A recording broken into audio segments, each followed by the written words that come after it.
Welcome back to the April 24th through 25 board meeting. My name is Sung Oh, president of the board. Before we convene, I'd like to remind everyone present that the board is a consumer protection agency charged with administering and enforcing pharmacy law. Where protection of the public is inconsistent with other interests sought to be promoted, the protection of the public shall be paramount. As I facilitate this meeting, I will announce when we are accepting public comment. I have advised the meeting moderator to allow 3 minutes to each individual providing comments. We'll begin with public comments for individuals attending in person, followed by public comments for individuals participating via WebEx. This approach is necessary to facilitate this meeting. And before we get started, I'd like to ask staff moderating the meeting to provide general instructions. I think we have Sarah today. Sarah. Hello, this is the moderator. When public comment is requested, I, the moderator, will turn on the WebEx question and answer feature to facilitate this. Comments should be limited to the topic that is addressed during that specific agenda item. I will display instructions on the screen each time, and members may click on the question mark, typically at the lower right-hand corner of their WebEx screen, type the word comment into the text box, and then click send for the request to be recognized. You may also choose to raise your hand by clicking the hand icon at the bottom row of your computer's WebEx screen, or if you're an audio-only participant, you may press *3 on your device to raise your hand. You'll be asked to unmute yourself and then given 3 minutes to speak with a 10-second warning. At the end of that time, your microphone will then be muted and we will move on to the next commenter. And I believe that is it for my instructions. Thank you, Sarah. All right, with that, we'd like to call for roll call to establish a quorum. Jesse Crowley. Licensee member present. Thank you, Jesse. Trevor Chandler. Here. Thank you. Renee Barker. Present. Thank Licensee you. member. Indira Cameron Banks. I don't believe Indira is joining today. Jose De La Paz. I don't believe Jose is joining today. Jeff Hughes. Here. Morning, Jeff. KK Ja. Licensee member present. KK, do you mind making the announcement? Oh, yes. Hello. Good morning. I am by myself in this room and I don't have anybody over the age of 18 with me. Thank you. Thank you so much. Jay Newell. Present. Thank you, Jay. Satinder Sandhu. Present. Good morning, Satinder. Maria Serpa. Licensee member present. Thank you, Maria. And Nicole Tebow. Licensee member present. No other individuals 18 years of age or older are present in the room with me at this time. Thank you, Nicole. Jason Wise. Good morning, public member present. Thank you, Jason, and I'm here. A quorum has been established. I truly appreciate everyone's time and commitment to the board and California consumers. I ask everyone participating today to be respectful of the work before the board today. We encourage participation by members of the public throughout our meetings at appropriate times. The board respectfully requests that when comments are provided, they're done so in a professional manner, consistent with how the board conducts its business. Also, I'd like to remind the board members participating via WebEx to please remain visible on camera throughout the open portion of today's meeting. If you need to temporarily turn off your camera due to challenges with internet connectivity, please remember to announce the reason for your non-appearance when you turn off your camera. All right, next agenda item 12, Enforcement and Compounding Committee. I will turn the meeting over to our Maria Serpa, chairperson of the Enforcement and Compounding Committee, to provide report on committee's efforts. Maria, the floor is yours. Thank you. Thank you, President O. On behalf of the committee, I'm pleased to provide the board with a summary of the committee's efforts at our recent April 11th, 2024 meeting. Thank you to my fellow members, Vice Chair Renee Barker, Indira Cameron Banks, Sung Oh, and Nicole Tebow. First item is presentation by the National Associations of State Boards of Pharmacy on drug shortages, including discussion on the national landscape. Members, as you may recall, the board received a request during public comment for items not on the agenda for the board to agendize discussion on drug shortages. The matter was referred to the Enforcement and Compounding Committee for discussion. During our meeting, we received a presentation from Andrew Funk, PharmD, Member Relations and Government Affairs Director with the National Association of State Boards of Pharmacy. The presentation slides are included in the meeting materials. I would encourage board members and members of the public that were unable to attend the meeting to view the webcast to learn more about the issue. As a part of Dr. Funk's presentation, members learned about the committee hearing being conducted by the Federal House Committee on Oversight and Accountability that was also held on April 11th. This would include an examination of the FDA's response to drug shortages. I'm hopeful that staff will be monitoring for any actions taken at the federal level that can be shared. As a committee, we discussed our experiences with drug shortages that span a variety of different types of medications and noted that the issue of drug shortages is complex. Additional information about the committee's discussion and public comments is included in the meeting material. Members, do you have any comments regarding the presentation?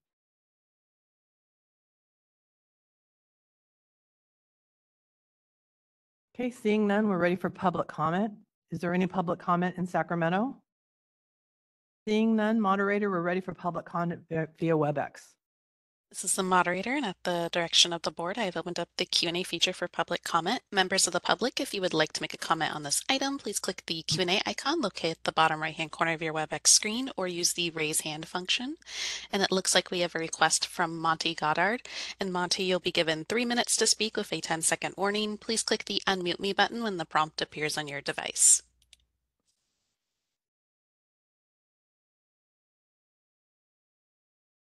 Monty Goddard. I want to make sure you guys are hearing me. Are you? Yes, we can hear you. Okay, great. My name is Monty Goddard. I'm a 44+ year California licensed civil engineer and a reluctant pain patient advocate. Thank you for allowing me to speak this morning. I spoke at the board's recent Compounding and Enforcement Committee meeting after watching the medication shortage brief by Dr. Funk. It was an informative brief, but I was disappointed it did not include the very real impact of the nationwide settlement with the 3 major distributors of controlled substances to pharmacies. I comment on this latest contributor to the all too real shortages of FDA-approved pain medications. For some time, I've been very aware of the negative impact of the DEA's ever-shrinking controlled substance production quotas on the supply to pharmacies of FDA-approved medications. But over a year ago, I became aware of another new significant negative impact on the controlled substances supply chain. The latest harm being the 41 state attorney generals' nationwide settlement with the 3 major distributors or wholesalers of controlled substances, McKesson, Amherst, Bergen, and Cardinal Health. Specifically, it's injunctive relief.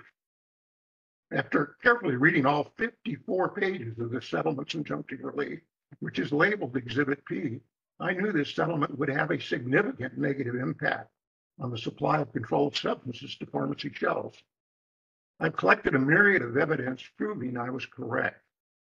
I contend this settlement's injunctive relief, with its mandated thresholds, which the distributors must establish and keep sacred from the pharmacies they supply, red flags onboarding terminated customers ad infinitum, are resulting in insufficient supply to pharmacies of existing already manufactured controlled substances, not just opioids.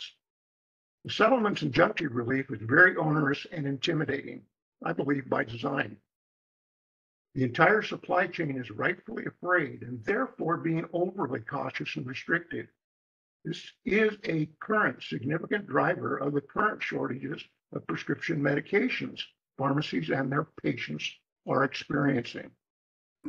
I urge the board to engage in this critical issue, which is contributing to the ongoing shortages of controlled substances shortages on pharmacy shelves. Let those responsible, including our California Attorney General, know the patient harm which is happening as a result of the injunctive relief in the nationwide settlement with the distributors. 10 seconds. With the distributors of FDA-approved medications to California's pharmacies. Thank you. Thank you. All right, this is the moderator. Appears there are no further requests for public comment. Would you like me to close that Q&A panel? Please do. Thank you. Members, I bring the discussion back to you. Do you have any additional thoughts or comments? Okay, moving on to the next item, proposed change to ADDS self-assessment rulemaking and form as requested by the Office of Administrative Law. Included in the meeting materials, California Code of Regulations, Title 16, Section 1715.1 establishes the requirement for the pharmacist in charge of each automated drug delivery system also referred to as ADDS, to complete a self-assessment form evaluating the pharmacy's compliance with state and federal law. The self-assessment form is incorporated by reference in this section. As such, when updates to the form are required to reflect changes in the law, the board must undertake a rulemaking process. The meeting materials include additional details, so I'll keep my comments regarding the background information limited, but we'll note that in January 2022, the board voted to initiate the rulemaking process to update the self-assessment form. At the end of the rulemaking process, the Office of Administrative Law, or OAL, identified issues with the form that could not be resolved within the limited time frame provided. As such, the rulemaking was withdrawn. For consideration today is an updated version of the self-assessment form that includes the previous changes that were approved by the board in 2022, and the changes required by OAL have also been incorporated, along with a few minor changes to reflect changes in pharmacy law that have occurred since the board initiated the prior rulemaking process. An example of a recent change is in the note for hospital pharmacies. Specifically, the change is in the last sentence of the paragraph that states, attach a list of all unlicensed ADDSs, their locations and hours of operation, which is new language. As the meeting materials generally detail out the changes and similar to the approach used in the committee meeting, I will not spend time reviewing any great detail. While the form appears to indicate a significant number of changes that have been made, the vast majority of the changes were previously approved by the board. Again, that was in 2022. To demonstrate an example of a change requested by OAL is on the first page in the note for hospital pharmacies. The prior version approved by the board referenced operating an ADDS pursuant to BPC 4427.2. At the request of OAL, ADDS has been replaced with AUDS. Similar changes were made throughout, replacing ADDS with AUDS where OAL deemed appropriate. I apologize to our new members. It's a lot of alphabet here. I want to note that during our meeting, a member of the public requested that the board release information received from OAL detailing their changes. A memo was included in the meeting materials for this meeting. As a committee, we reviewed the changes and noted agreement. As indicated in the meeting materials and displayed on the meeting slide that's there, the committee is offering a recommendation to initiate rulemaking. With the committee's recommendation serving as the motion, I would like to open up for any member discussion. Members? I can't see the members that are on WebEx, so just speak up if I miss you. Seeing none, with the motion before the board, I think we're ready for public comment. No, it's a committee motion. Sorry? It's a committee motion. Thanks. So we're ready for public comment. So are there any comments in Sacramento? Seeing none, I think we're ready for comment via WebEx. Moderator? This is the moderator, and at the direction of the board, I have opened up the Q&A feature for public comment. Members of the public, if you would like to make a comment on this item, please click the Q&A icon located at the bottom right-hand corner of your WebEx screen, or use the raise hand function. And audio-only participants may raise their hand by pressing *3 on their device.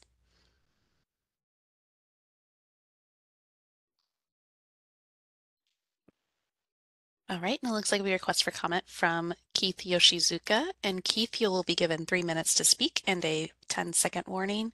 Please click the unmute me button when the prompt appears on your device.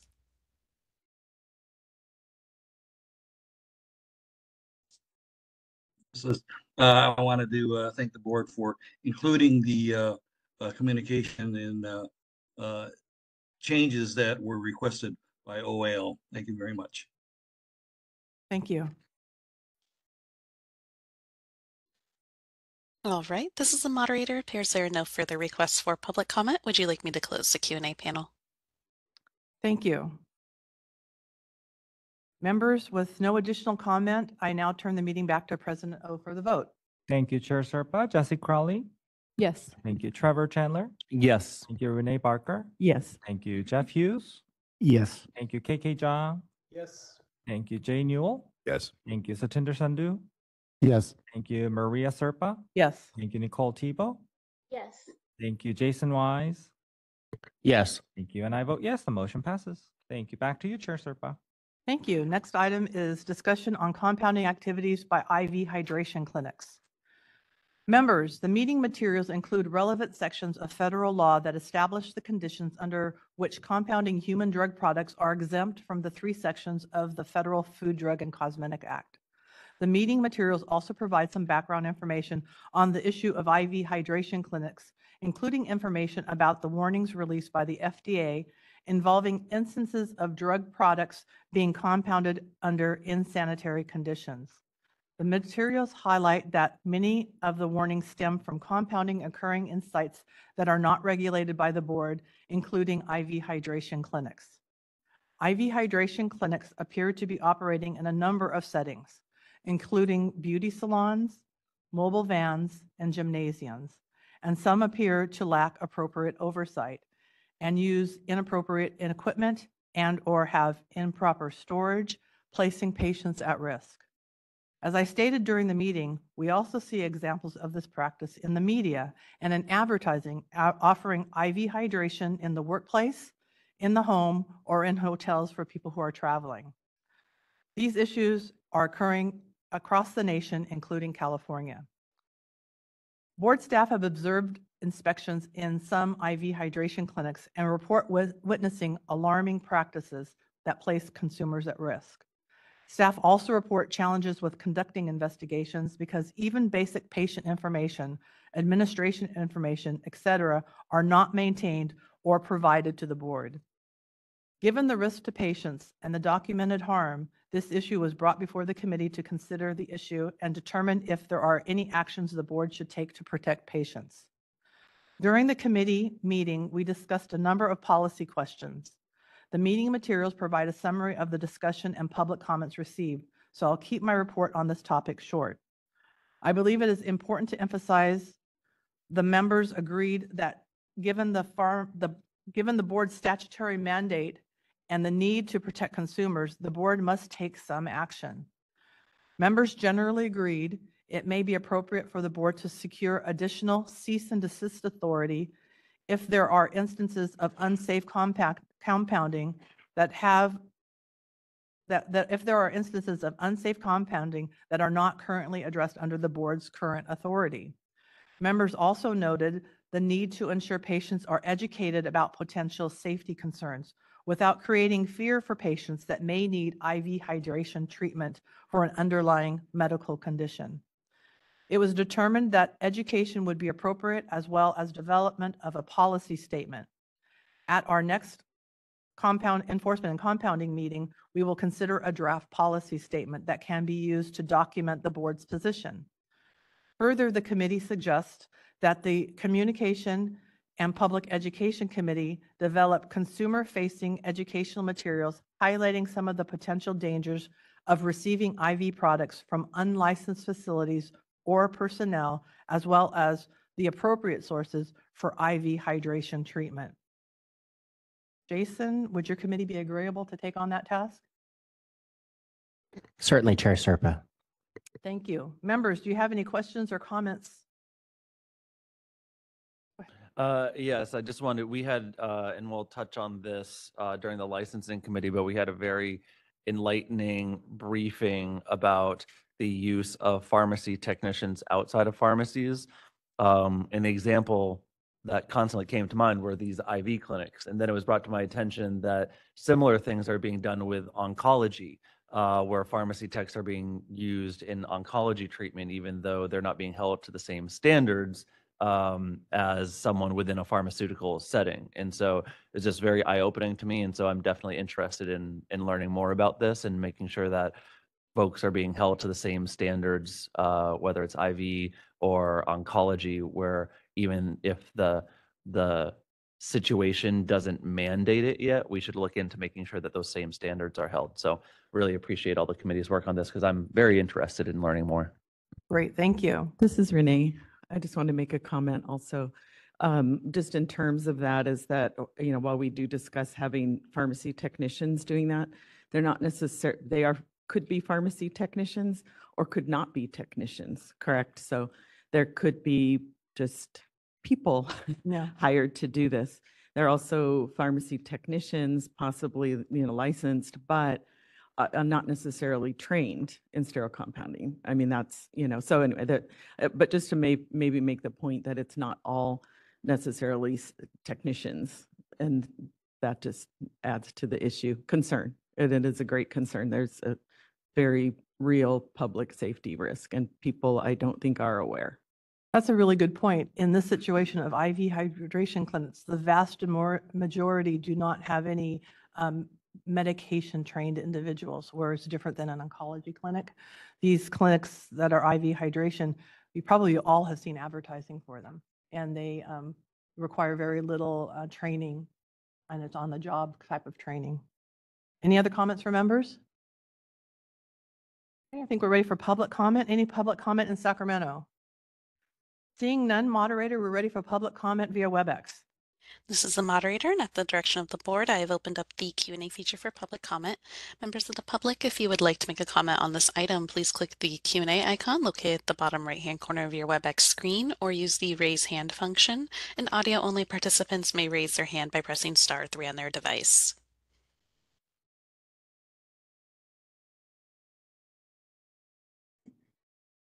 All right, and seeing no requests for public comment, would you like me to close the Q&A panel? Please do. Thank you. Members, I will work with staff to develop a potential policy statement for consideration at the committee's July meeting. The issue may be appropriate to include in the board's upcoming sunset report also. Moving on to the next agenda item, updates to frequently asked questions related to Assembly Bill 1286. Members, you may recall, as a part of our discussion on the implementation of Assembly Bill 1286, given the comprehensive nature of the measure, we determined that development of frequently asked questions was appropriate. The FAQs were considered during the February board meeting. The board approved the FAQs at that time, but suggested a few additional items for consideration relating to minimal staffing that may be appropriate. Since our meeting, the board's publication of the script has also released a special edition on AB 1286 to provide more background information to licensees. For today's meeting, attachment 3 includes a copy of the updated FAQs. The proposed changes to the FAQs are in questions number 8 and number 9 and are reflected by underlined text. As indicated in the meeting materials and displayed on the meeting slide there, the committee is offering a recommendation to approve the updated FAQs. With the committee's recommendation serving as the motion, are there any member comments?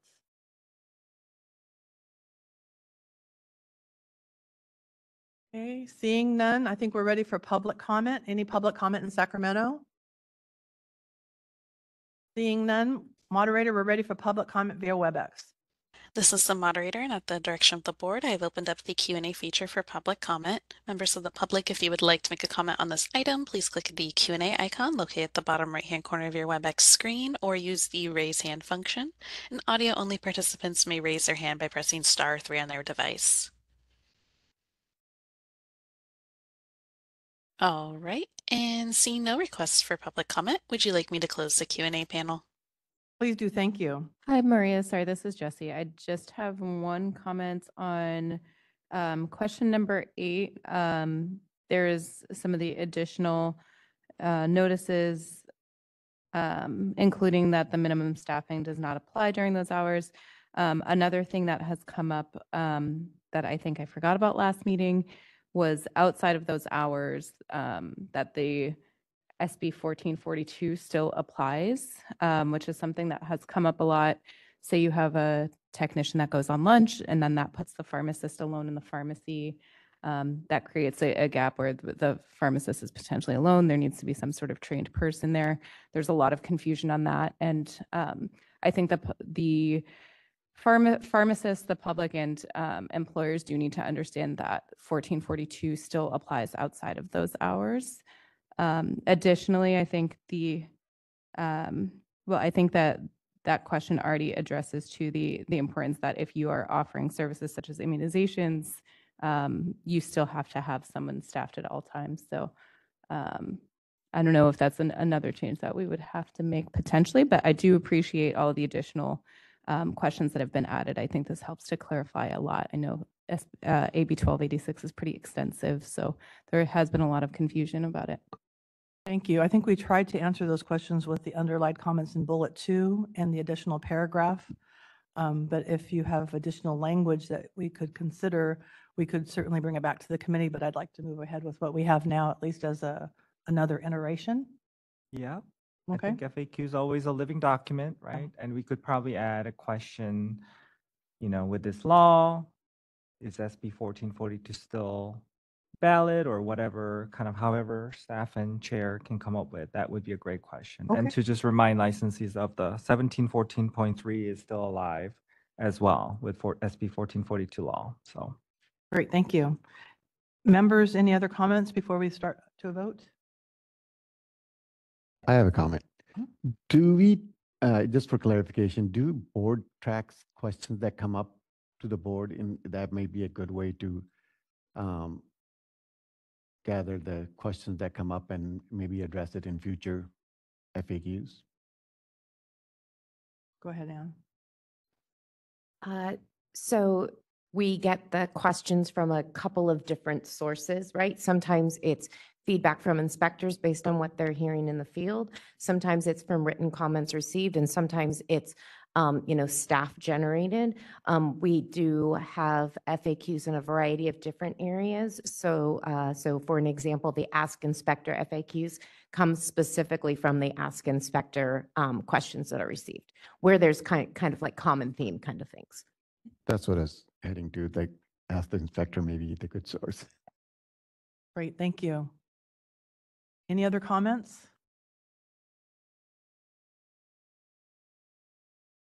Okay, with no additional comments, President O, I bring it back to you for the vote. thank you, Chair Serpa. Jesse Crowley. Yes. Thank you, Jesse. Trevor Chandler. Yes. Thank you, Renee Barker. Yes. Thank you, Renee. Jeff Hughes. Yes. Thank you, KK Jha. Yes. Thank you, Jay Newell. Yes. Thank you, Satinder Sandhu. Yes. Thank you, Maria Serpa. Yes. Thank you, Nicole Tebow. Thank you, Jason Wise. Thank you, and I vote yes. The motion passes. Great, thank you. Members, our last section is enforcement statistics. The meeting materials include a summary of the enforcement statistics for the first 9 months of the fiscal year. The board has received 2,453 complaints and closed 2,174 investigations. As of March 1st, 2024, the board has 1,566 field investigations pending. The materials provide a breakdown of the average time frame for the various stages of the field investigation process. Members, any comments on the statistics? Seeing none, we're ready for public comment. Any public comment in Sacramento? Seeing none, we're ready for public comment via WebEx. Moderator? This is the moderator, and at the direction of the board, I have opened up the Q&A feature for public comment.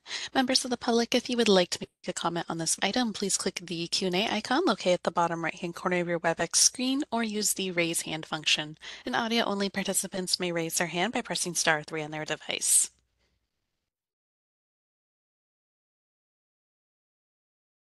All right, and seeing none, would you like me to close the Q&A panel? Please do. Thank you, everyone. That concludes the report of the Enforcement and Compounding Committee. I turn the meeting back to you, President O. Thank you, Chair Serpa, as always, for all the committee members, as well as your leadership in that committee. Sincerely appreciate it. Next agenda item is 13, Licensing Committee. I'm pleased to provide a report on the Licensing Committee today. Thank you to my fellow committee members, Trevor Chandler, Renee Barker, Jessica Crowley, and Jason Wise. We had a very long, all day, 8 hours, and very productive meeting, on April 10th. And thanks for enduring through such a long meeting to all my fellow members. First is presentations regarding pharmacy technician certification programs. Members, as part of the committee's January 2024 meeting, the committee discussed pharmacy technician training programs, including employer-based training programs. At that time, members discussed what appeared to be great variability in the quality of employer-based programs and suggested perhaps the need for greater oversight of such training programs. Also, during the January meeting, the committee discussed work being performed by the DCA Office of Professional Examination Services, OPES, which is performing an occupational analysis for the board for the pharmacy technician licensure program. It was noted that the results of this analysis may help inform the committee in its assessment of training program requirements moving forward. It was also during this prior discussion that members suggested it would be helpful to learn more about pharmacy technician certification programs and accreditation requirements. To that end, during our meeting earlier this month, the committee received presentations from representatives of the Pharmacy Technician Certification Board, known as PTCB, and National Health Careers Association. The meeting materials provide summary information from both the presentations and the presentation slides are included in the meeting materials. This agenda item was educational and no action by the committee was taken. Members, do you have any comments, questions? Seeing none, we're ready for public comment in Sacramento. Seeing none, we're ready for public comment in WebEx. Moderator? This is the moderator, and at the direction of the board, I've opened up the Q&A feature for public comment. Members of the public, if you'd like to make a comment on this item, please click the Q&A icon located at the bottom right-hand corner of your WebEx screen or use the raise hand function. And audio-only participants may raise their hand by pressing *3 on their device. All right, and seeing no requests for public comment, would you like me to close that Q&A panel? Yes, please. Thank you, Sarah.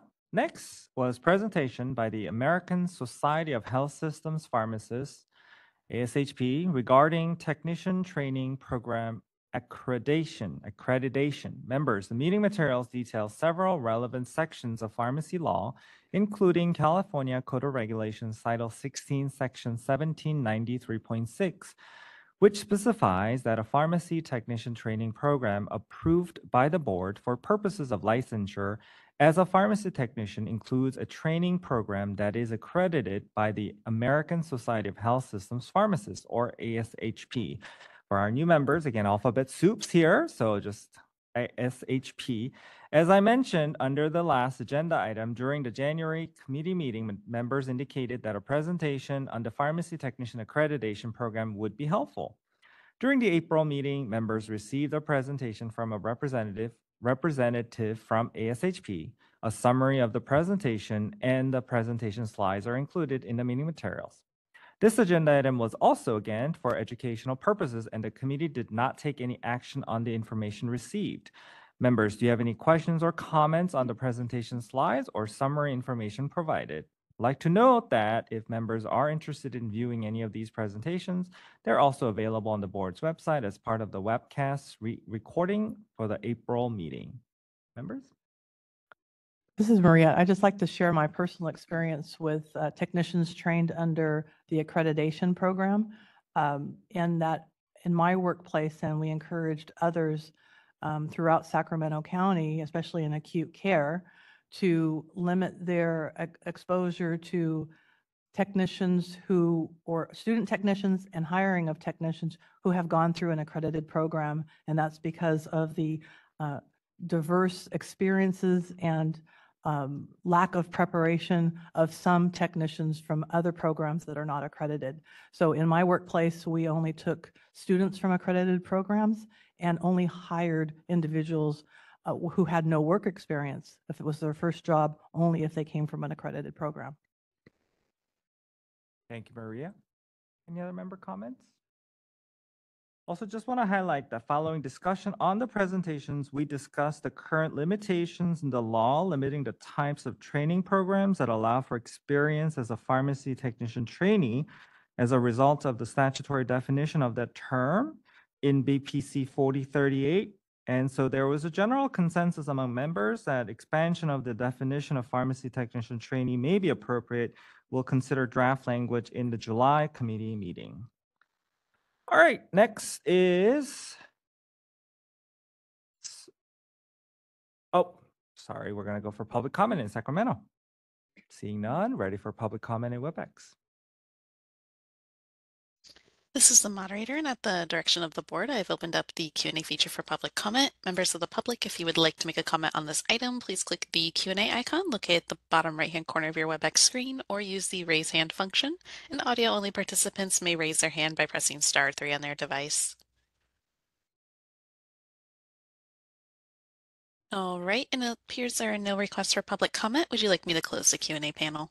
Yes, thank you, Sarah. Next, getting juicier here. Survey results received related to pharmacist to pharmacy technician ratio. One area the board continually receives comments on is the issue of the pharmacist to pharmacy technician ratio. The meeting materials detail the current law related to ratios. As we have previously discussed, the pharmacist to pharmacy technician ratio is a very complicated issue with a variety of opinions on the topic among the public. Ultimately, it is incumbent upon the board to determine if the current ratio established in the statute or its regulation is appropriate for consumer protection, or if changes are appropriate. During the February board meeting, the board approved a survey to release and to solicit feedback from California licensed pharmacists on this issue. It did go out only to pharmacists, California licensed pharmacists. I would like to again thank the Office of Professional Examination Services, OPES, for their collaboration both in the survey design as well as more recently for their assistance with evaluating some of the survey results. The meeting materials include the data provided to members during the meeting, so I will not review in significant detail, but Anne is here to try to provide as much detail as she can. And I want to highlight a few items. I also want to note that later in today's meeting, as part of the Legislation and Regulation Committee report, the board will be considering Senate Bill 1365, a measure that, as introduced, would increase the pharmacist to pharmacy technician ratio to 1:6 in many pharmacy settings, including community pharmacies. The board received over 5,000 survey responses. I believe this response rate shows that pharmacists are very concerned about this issue.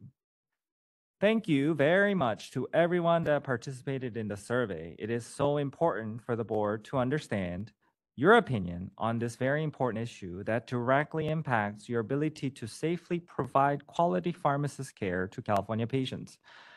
As the meeting materials note, not all of the survey respondents are California licensed pharmacists currently practicing in California. For purposes of the responses discussed during the committee, a little over 4,500 responses were analyzed.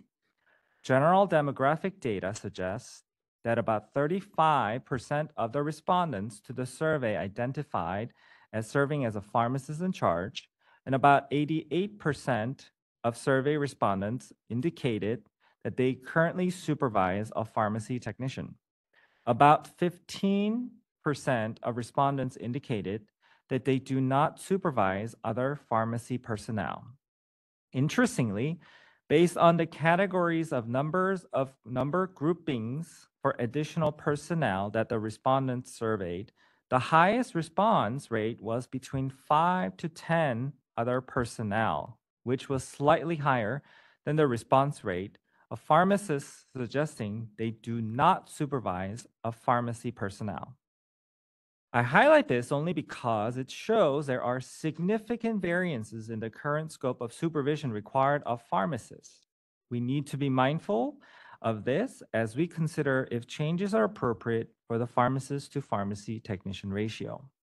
I believe the two most critical questions are if you believe the ratio is appropriate in two settings, institutional and non-institutional settings. Again, institutional and non-institutional settings are also known as community settings in general, most commonly.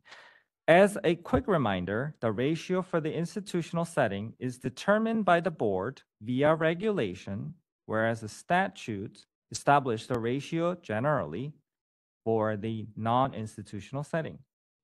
When posed a question, if the individual believes that the current pharmacist to pharmacy technician ratio in the institutional setting is appropriate, over 50% of respondents indicated that the current 1:2 ratio is appropriate.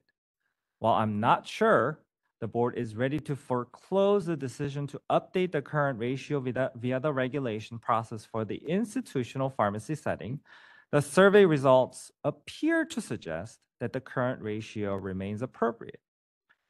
When asked the same question about the current ratio in the non-institutional setting, that the data suggest great variability among respondents. The most frequent response suggests that the ratio of 1:2 is appropriate, followed by responses indicating that the current 1:1 ratio is appropriate. I'm sorry for such long introduction to this. I apologize, but this is a very long and controversial issue that's facing us, so I want to make sure I provide as much information as possible.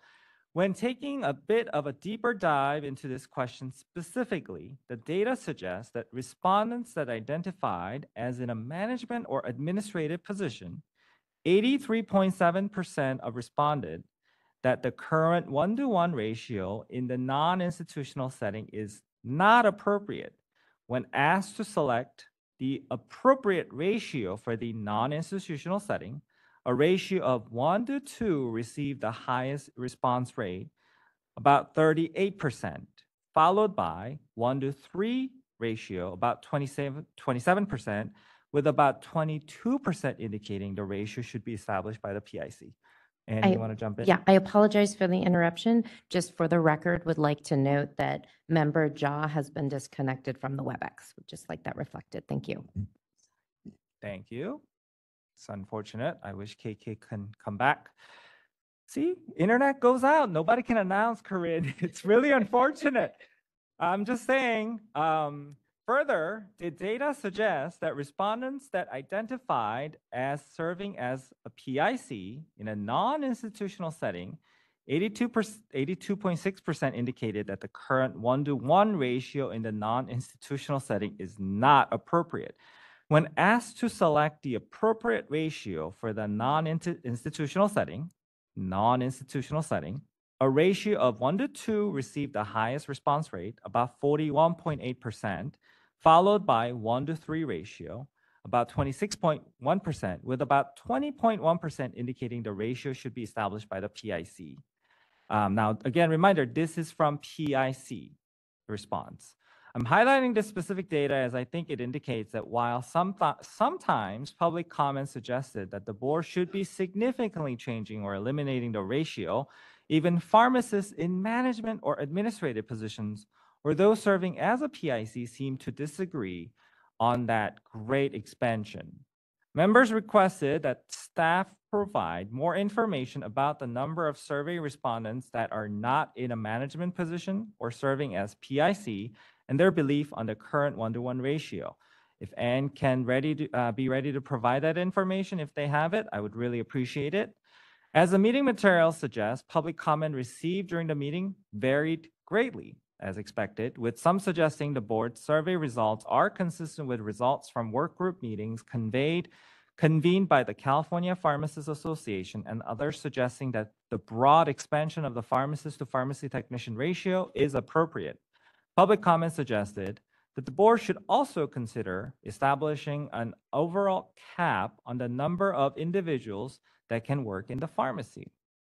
The committee did not take any action on this item, but indicated this issue should be raised as part of the upcoming sunset review as we further discuss this issue. Members, I welcome your comments on this issue. A long introduction.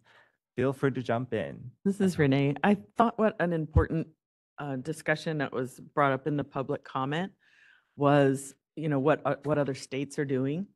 And some other states have a very high ratio, but in those states, I took some notes, but that they're also not necessarily technicians. They would be what we would consider clerks or typists, but they're technicians in that state. So when they say like, I think it's Montana 1:6, that and correct me if I'm wrong or whatever, but I think it's, just when we hear and other states have particular ratios, there's a lot more definition and understanding that needs to go behind what that is. Thank you, Renee. Come on, members. Speak your minds. I have a question for Go ahead, clarification. Dr. Sandhu. So first of all, I want to make a comment first. I think that survey was very helpful, and I appreciate for the board take the opportunity to, to do that. It's helpful, and which confirmed basically what I've been hearing when going into the pharmacies, that many of the pharmacists would like to have a higher ratio to help them. But is California the only state that has a 1-to-1 ratio? Do we know that? You want to answer, Ann? I would, again, I think that I say apples to oranges all the time here in this discussion. I think that we just need to be mindful that other states has very different ways of counting numbers. If they have to be doing certain types of work as clerk typist, our state does not count those at all. We have unlimited ratio. I think we have very specific duties technician performs, and that with that caveat, we have 1-to-1 in non-institutional setting. Okay. And how about are there states that, from what it was mentioned in the meeting, that there's some states that have no ratios at all. We know how many those are in this from the survey? Go ahead, Ann. As much as you can remember from our past. Yeah, I would surveys. have to go back and look at the history on it. I think that one of the ways to look at it is California has an unlimited ratio for clerk typist and other unlicensed entities, right?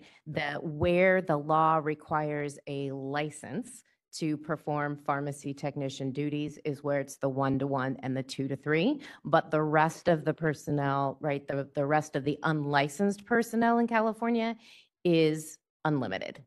Sorry to interrupt.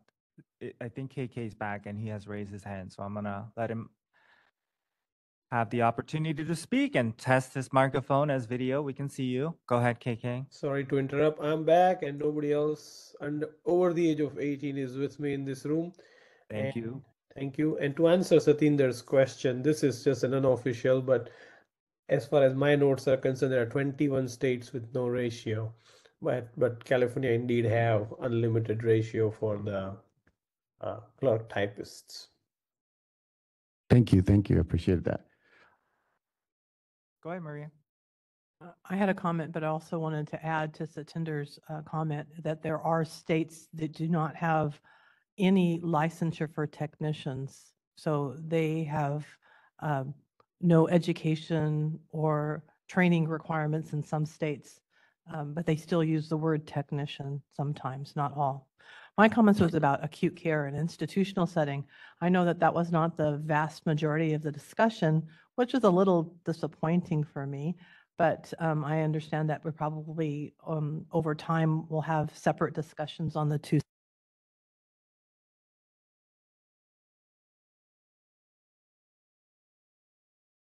Medium to large institutions, and you're talking about over 100, 150 beds. I'm speaking to the larger ones rather than the small ones. There are more and more pharmacy technicians involved with auditing, especially for controlled substances. There's also Tech, which is a form of checking certain types of medications. So there are more and more technician roles in the institutional setting that makes it really difficult to maintain a 1-to-2. So I'd be interested in the future having more discussions about the institutional settings and maybe educating the board and the committee about what's so different about that. I understand now our discussion is probably mostly about non-institutional, but thank you. I think that we can possibly parse out the two and have a separate discussion in our licensing committee in the future before the sunset. Go ahead, Jesse. Thank you. This is a lot of information, so I know we've separated it, of course, into institutional and non-institutional, but a lot of the feedback from public comment also kind of opened up my mind, at least, to the potential of even like closed doors pharmacies, for example. I think there's a huge potential for that. And one of the other things we had requested at the licensing committee was to extrapolate the data a little further to see respondents specific to the setting that they're practicing in. So of course, it's most appropriate to evaluate the survey results from an institutional pharmacist and what their belief is for the ratios since they're practicing in that setting, and the same for non-institutional settings. And then something I forgot to ask, and I don't know if you have the answers, Anne, but I know there was a portion of the survey that allowed people to write some comments. Do you have any information of like trends or comments that were mentioned in the survey results? So I apologize. We're hoping to get back to working with OPES in between the committee and the board. We didn't have an opportunity. So at the staff level, we prepared some general data, but it has not been validated by psychometricians. Perfect. Thank you for that. Yeah, I think this is really eye-opening. I mean, we will get into this discussion, I think, further when we get to the legislation and regulation portion, of course, as well. But just kind of flagging it now, since it kind of came up a little bit, it's my understanding that that bill is only to expand the ratio in community settings. So the discussion we're having is across different settings, and I think it's good to have this discussion together. I appreciate Maria also talking about the hospital, because it's been so focused on community, and we need to kind of figure out all of the settings where we're at. And yeah, thank you so much. This was a lot of work that you did as a staff, so thank you for taking the time to do this. Thank you, Jesse. Any other comments? Go ahead, Trevor. Yeah, I think the universal feedback, especially, is to staff and to the pharmacists for filling this out. This has been an incredibly helpful survey. The thing that really stood out to me, and yeah, I am excited to see what the positions below, what the pharm techs themselves, what the numbers there, because this was very heavy on pharmacists, but the overwhelming support for given all the options available to them, being a 1 to 2 or 1 to 2, 1 to 3 area. There seemed to be a very clear trend in that direction. And yeah, it was very, very informative to see where the minds are at, because these are the folks that are on the front lines. So I just really appreciated it. Charo, this is Jason. I think to echo off of Trevor's statements there, in a non-institutional setting, the majority, the highest ranking was 1 to 1 is appropriate, but I'm curious to see 1 to 2 and 1 to 3 really ranked the highest in total. This is again management survey, so I think we do need more feedback from pharmacists that are not in management. But at least for now, it looks like we could increase the rate and provide better services to California residents. Thank you, Jason. Sure. I think the survey was not just for management. I think it was to all pharmacists, and the results that were reviewed only, like it gives the full response, but also parts, takes out the management, and then we're asking that also the other portion be provided. Is that correct? Go ahead, Ann. You can explain. Yes, so when we worked with the psychometricians to make the magic happen, right? They focused on the PI, those that reflected as a PIC or management. So we have the preliminary data for pharmacists and that represent as not reporting as a PIC or in management or administration. So we just need to get that data validated by the psychometricians. And I apologize that did not happen before the meeting. Thank you. Thank you. Hopefully, go ahead, Jeff. Jeff Hughes, public member, just to be clear. So, the question is, really, do we need to change that ratio?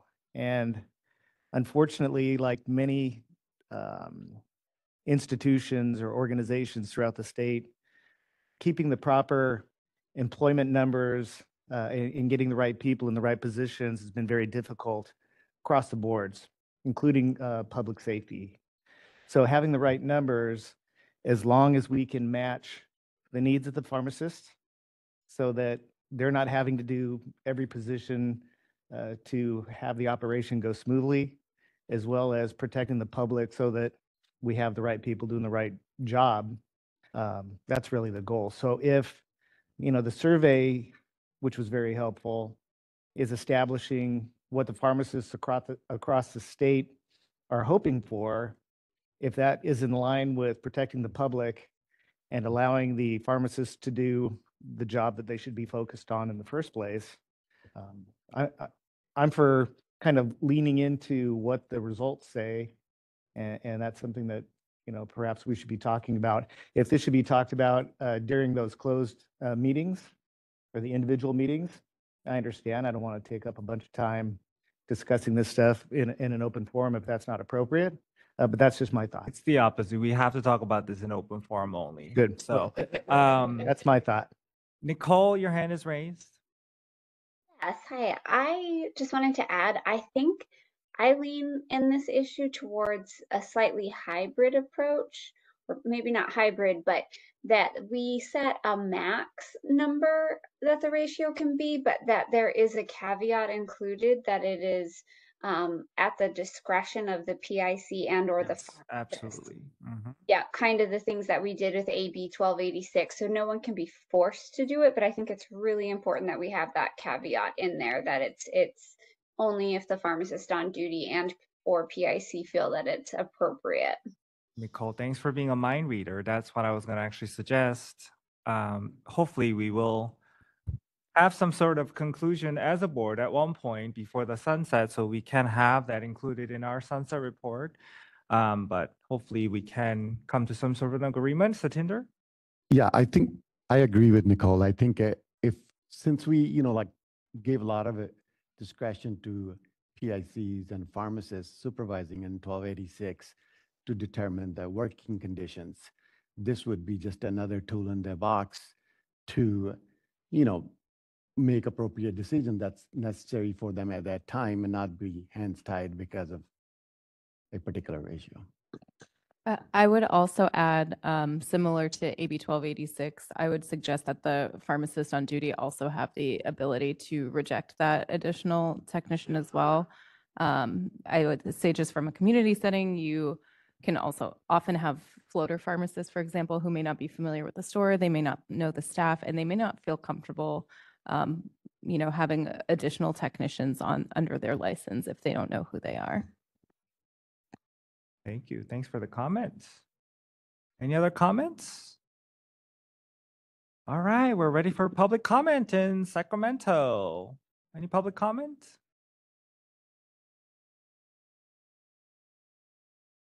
Hello? We do have public comment. You got to turn it on, Lindsay. Yeah, thank you. There we go. Good morning. Lindsay Goldhorn here with Capital Advocacy on behalf of the California Community Pharmacy Coalition. As I've said before, really appreciate the survey. I think it was really well done. Had a chance to look at the results and agree that there is a desire to increase the ratio somehow. And I know we'll discuss more in the Ledge-Reg Committee on this, but just want to, for the record, according to our data, there are 26 other states in the country who don't have a ratio. Other states, the ratio runs from 3-to-1 to 6-to-1. And understand that in some of those states, clerks are part of that. I would say from our perspective, while there is no ratio for clerks, having the 1-to-1 ratio here creates a bottleneck in the pharmacy because technicians can handle medications and clerks can't do that. So we definitely support an increase in the ratio, whether it's via SB 1365 through sunset review. Just happy to be part of that conversation. Thanks. Thank you. Thanks for the comments, Lindsay. Seeing no public comment in Sacramento. Ready for WebEx, Sarah? This is the moderator, and at the direction of the board, I have opened up the Q&A feature for public comment. Members of the public, if you'd like to make a comment on this item, please click the Q&A icon located at the bottom right-hand corner of your WebEx screen, or use the raise hand function. And audio-only participants may raise their hand by pressing *3 on their device. All right, and it looks like we have a few requests for public comment, so I'm going to go in the order they received. First, I have Richard Dang. And Richard, you'll be given 3 minutes to speak with a 10-second warning. Please click the unmute me button when the prompt appears on your device. California Pharmacists Association. I just want to thank the board again for this great survey. The results of this survey are going to be incredibly valuable to guide ongoing and future discussions on workplace conditions and pharmacy technician ratios. And thank you, President O, for your concise and great summary of the committee discussion, capturing the public comments that were made. We're looking forward to seeing the results once they are processed and validated for the new subgroup analyses that were requested, as it will provide further insight into non-management pharmacist perspectives. So we look forward to that being made public soon as well. I do also just want to note that AB 1365, the current legislation under consideration that would alter pharmacy technician ratios, was recently amended to a 4-to-1, so it's no longer 6-to-1. Thank you. Thank you, Dr. Dang. All right, this is the moderator. Next, I have Paige Talley, and Paige, you'll be given 3 minutes to speak with a 10-second warning. Please click the unmute me button when the prompt appears on your device.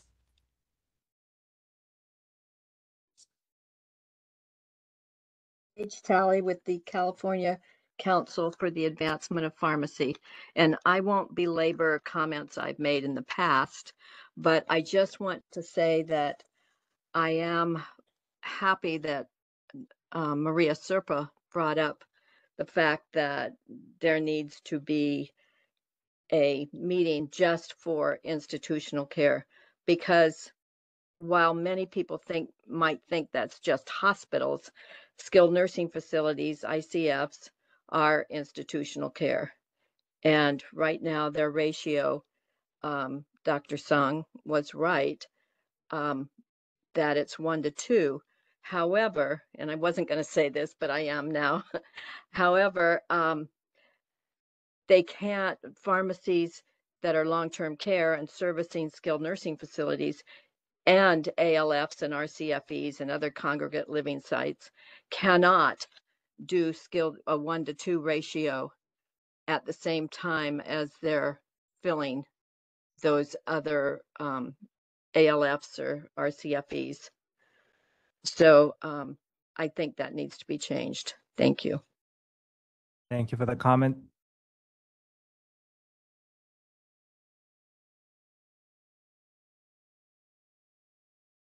All right, this is the moderator. Next, I have Jazzy Gruwal, and Jazzy, you'll be given 3 minutes to speak with a 10-second warning. Please click the unmute me button when the prompt appears on your device.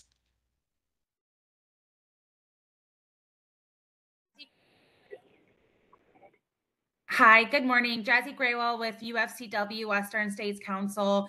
And just want to express our appreciation for the thorough summary and the great discussions that happened in licensing committee. I believe that was 2 weeks ago on this issue. Where UFCW is at is that they appreciate that a survey did go out and are looking forward to seeing a further breakdown of the data and the discussions that go along with it. I think when we talk about a ratio change, we can't just talk about a strict numbers change. We also have to think through and hopefully look through the survey data on these pieces is what other protections do the pharmacists need within that pharmacy with an increase in the ratio. And would like to support some of the comments that board members have shared around making sure that pharmacists in charge and pharmacists on duty have the authority to maybe pull back some of that staffing, increased in staffing, if they feel that it would lead to decreased patient care. Additionally, I think it's really important to think about when we are having these discussions, the current ratio in the community setting is 1-to-1 and 2-to-3. And if we increase the ratio to 1-to-3, 1-to-4, 1-to-6, what is happening to that second pharmacist in those practice settings?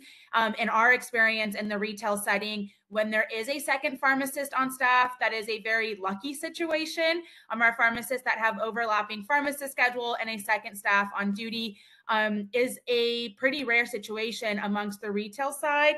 And so we do not want to see an increase in the ratio lead to that second pharmacist being laid off. And so ensuring that that second pharmacist employment is still there, because if you do get rid of the second pharmacist, it will bottleneck a lot of the services and care with one pharmacist right now. And so that could lead to decreased care and patient safety concerns. And then also thinking through just what does it mean to supervise additional technicians and make sure that we are catching the appropriate medication errors. But it looks like initially from the survey data that a 1-to-2 model is more preferred, and that there is very limited support on a 1-to-4 and 1-to-6. And there was some discussion around a no ratio conversation in other states that have moved in that direction.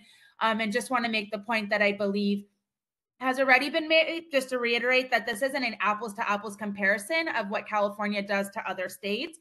Other states have caps on overall staff behind the counter, which California does not have. So as we are looking at what other states are modeled, making sure that we're also pointing out the differences in what California does do that those other states don't. But really looking forward to these discussions as they move throughout the process. And my final point will just be that we think that this is a very appropriate discussion for the sunset review process that is happening just next year, but making sure that the board has the time to go through the survey data and fully recommend a position on what a ratio should look like and what those protections are. But thank you for allowing me to make comment today. Thank you for the comments, Jazzy. All right, this is the moderator. Our next individual has requested public comment. Call-in user 4. And I'll request to unmute your microphone. I believe it's going to be *6 to unmute. You'll be given 3 minutes to speak and a 10-second warning.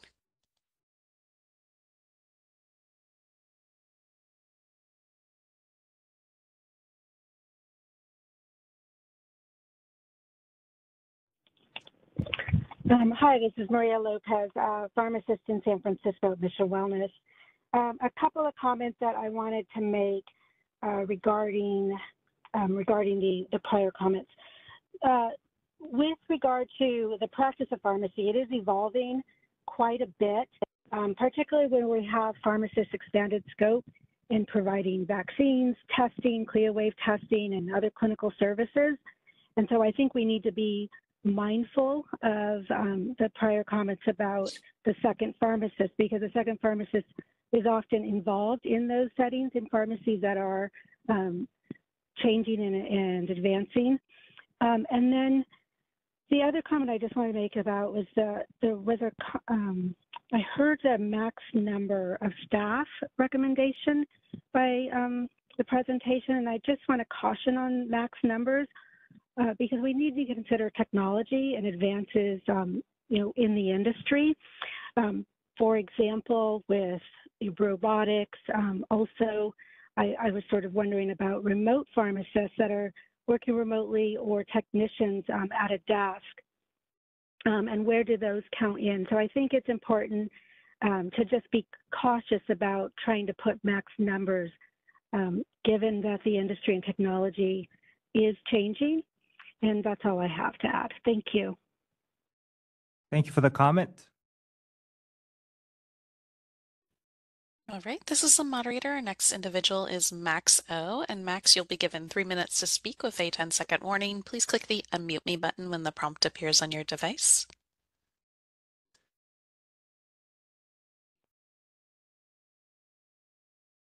Los Angeles. I'm on the more concerned side in terms of increasing the tech ratio. I think that it doesn't, I was going to say that pharmacists these days are, very overworked. And I think that increasing the ratio is not going to decrease the amount of work. It actually is going to increase because you're now forced to supervise all these people in addition to your work. I think the ratio limits actually help protect the pharmacist. And I see it, every day pharmacists are, leaving the profession. New grads don't want to go into retail. And when you see that, pharmacists are forced to do even more and more work and supervise more and more technicians, it's going to get people even more out of it because, those bottlenecks that are in place to how many things can be filled, it's there to protect really the patient and the workload. Because if you have like more and more people filling, then you have to supervise. I'm constantly training technicians every day to make sure they're filling correctly. They're constantly making mistakes. If I had multiple going on at the same time, I don't think that would make my job any easier. It would only cause more stress and concern that I'm going to miss something. It's better if these technicians were replaced with pharmacists that are using their license and their skills instead of me trying to make sure nobody makes a mistake. I don't think expanding the tech ratio is in any way gonna help. I think there's plenty of clerk work that can be done. Like everybody said, it's an infinite number, and I don't think that increasing the ratio is going to be beneficial for most situations. Thank you. Thanks for the comments, Max. All right, this is the moderator. Our next individual is John Gray. And John, you'll be given 3 minutes to speak with a 10-second warning. Please click the unmute me button when the prompt appears on your device. Hi, good morning. This is John Gray. I'm a registered pharmacist with Kaiser Permanente. Thanks for the opportunity to comment. Before I give my comments, I want to be crystal clear that I'm not stating a position on the current pharmacist to tech ratios or any changes to the pharmacist to technician ratio. I did want to comment about the discussion that I heard from several board members around the feeling that the pharmacist in charge and or pharmacist on duty ought to have the ability to designate the number of pharmacy technicians that they feel they can effectively supervise. And if the board decides to go that route, I would just encourage you all to think about how to do that in a way that also supports, the pharmacy being able to, or the organization being able to, effectively write pharmacy staff schedules. And I would suggest that you might want to look at the pharmacy clerk regulation 1793.3C, as one potential way to kind of strike a balance that also allows the organization to be able to, continue to write schedules and post schedules in a timely manner, knowing what limitations various pharmacists might have around the number of techs they can supervise. Thanks very much for the opportunity to provide comment.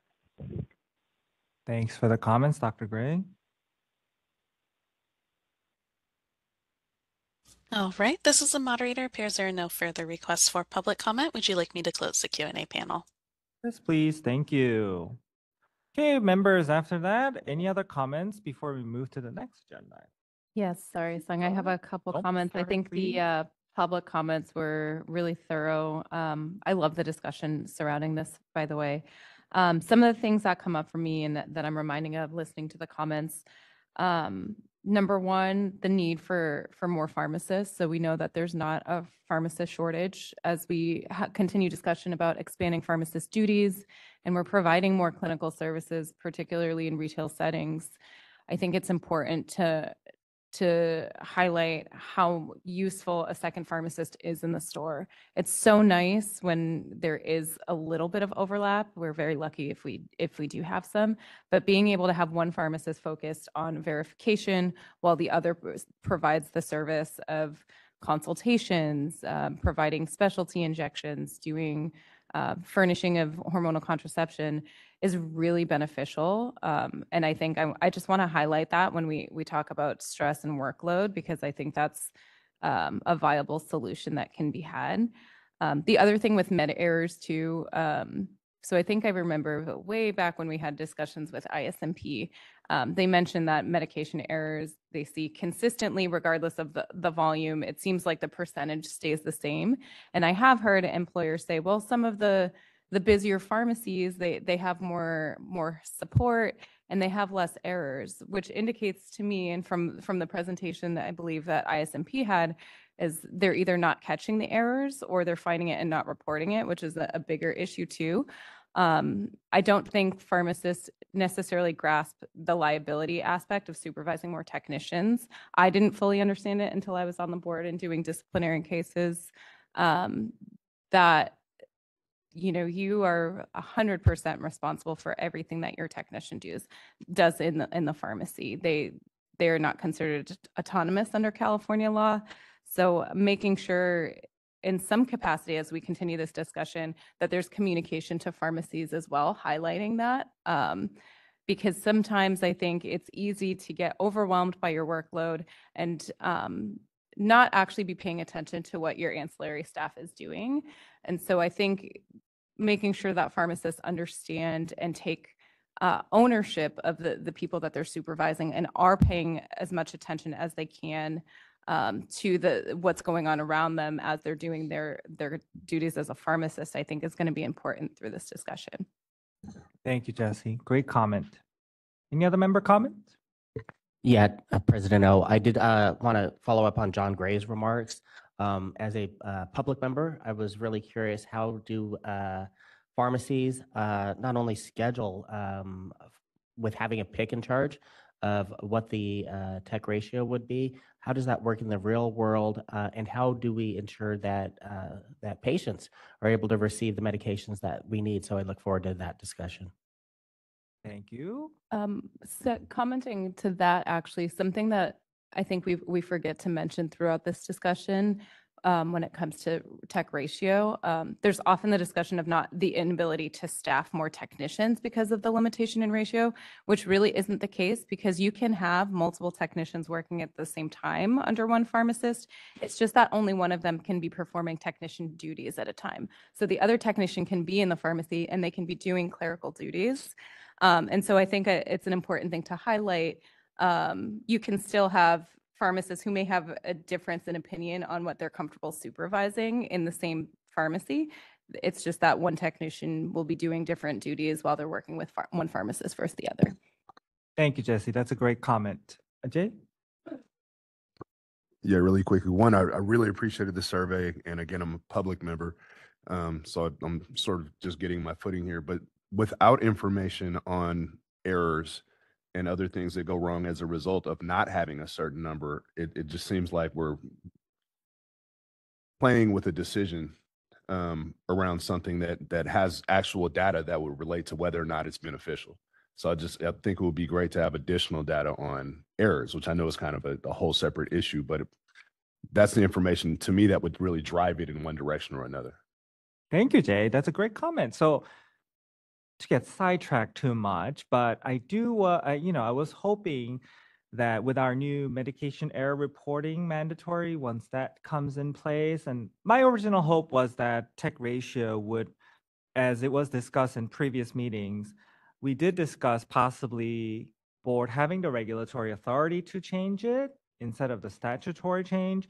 And I think that may give us flexibility. Now we do have to go through a reg process. I'm looking at you, Jennifer. I'm sorry not to pressure you guys for the regulatory process, but that may give us some opportunity for us to actually adjust based on what we see in the future. That's my hope at this point, but we'll have more discussions going forward on how we proceed. And this discussion will not go anywhere for for a long time. So Satinder, did you have anything to add? Okay, all right. Any other comments? Seeing none, this is good time to take a quick 15-minute break. So we will return at 10:32. I believe it has to be 15 minutes or more. So 10:33. 10:33. Thank you. Next agenda item is implementation of Senate Bill 339. Wiener Chapter 1 Statutes of 2024 related to HIV PrEP, pre-exposure prophylaxis, and post-exposure prophylaxis, including draft emergency regulations. The meeting materials include background information. Thank you, Debbie. Sorry. Yes, I just thought about that as I was reading my first sentence. So gonna go find my roster. Jesse, are you back? I'm here. Thank you, Jesse. Trevor?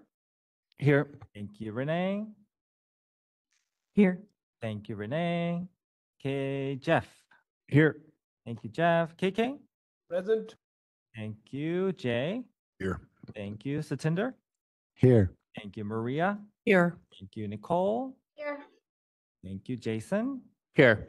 Thank you, and I am here. All right, thanks, members. We're not running away. In response to recently enacted legislation, the board must pursue emergency regulations to implement the expanded provisions for pharmacists furnished HIV pre-exposure prophylaxis, or PrEP. As we begin our discussion, I note that with recent passage of Assembly Bill 317 related to reimbursement I am hopeful that some of the barriers to implementation that have previously been identified, including for pharmacists furnished care, such as PrEP and PAP, have been addressed to allow access for patients with commercial health plans. Also, I would like to thank the experts with the Office of AIDS and the California Department of Health Care Services, pharmacist experts that have provided input, as well as the medical board director and medical board president for their consultation and review of the proposed emergency and permanent regulation. The language included in attachment 4 incorporates the feedback from many individuals.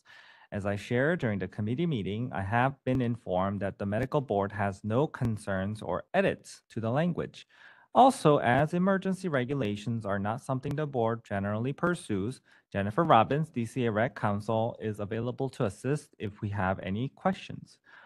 And as I mentioned during the committee meeting, I want to quickly remind members and the public to be mindful as we discuss the issue that pharmacists are routinely providing healthcare in a very prescriptive manner because of specifically provided in the law.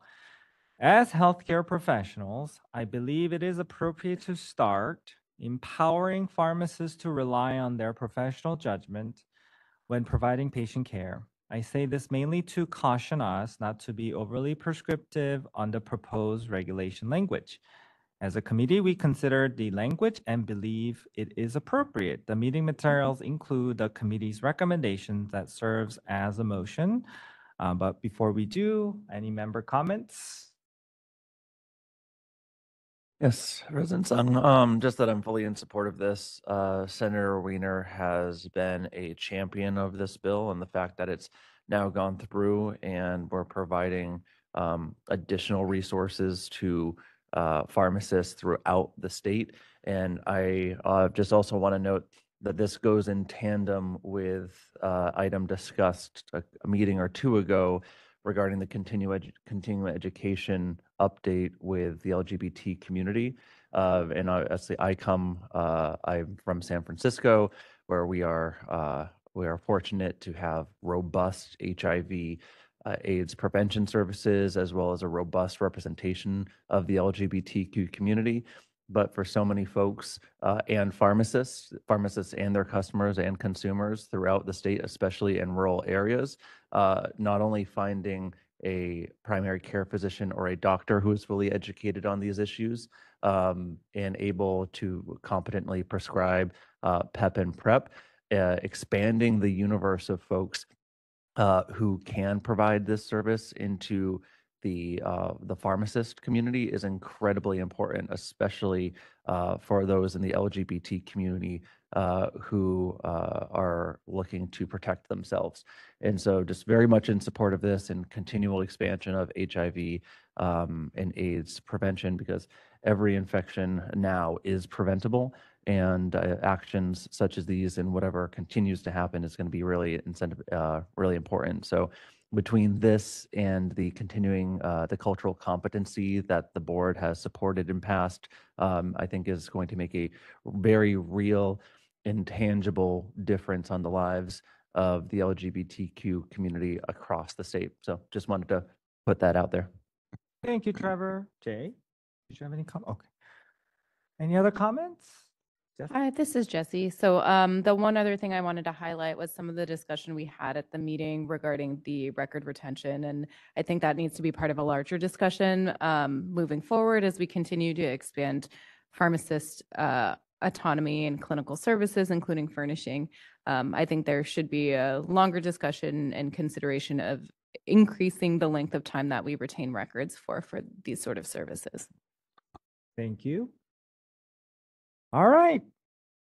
Seeing no other member comments, we're ready for public comment in Sacramento. I'm hoping that this kind of opportunities for pharmacists to be able to really, hopefully, revolutionize their participation in patient care services. So I really look forward to this regulation being fully implemented, and that hopefully that'll open up for opportunities for pharmacists to practice in various areas outside of the traditional settings. No public comment in Sacramento. Ready for public comment in WebEx. This is the moderator, and at the direction of the board, I have opened up the Q&A feature for public comment. Members of the public, if you would like to make a comment on this item, please click the Q&A icon located at the bottom right-hand corner of your WebEx screen or use the raise hand function. And audio-only participants may raise their hand by pressing *3 on their device. And it looks like we have a request from calling user 4. Calling user 4, you'll be given 3 minutes to speak and a 10-second warning. Please click *6 to unmute yourself.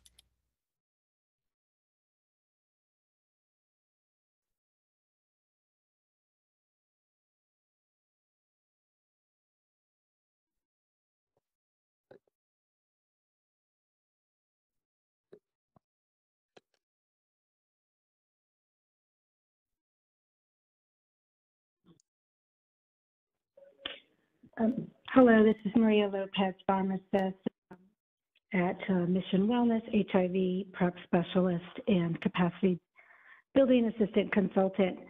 I just wanted to talk a little bit, address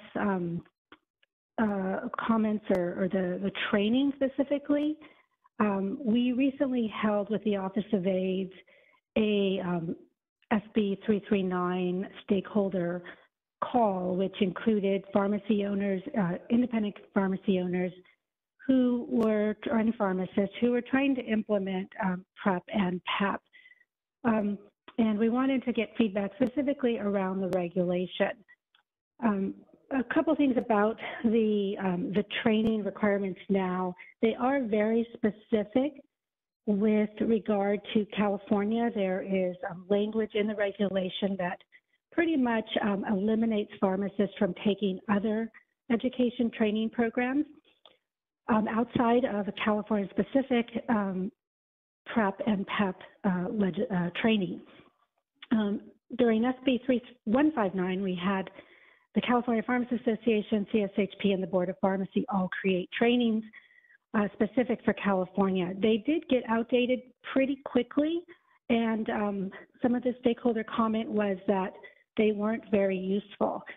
The way that training occurs in the United States is through the schools of pharmacy and then the pharmacy associations, as well as other professional organizations, provide ACPE training.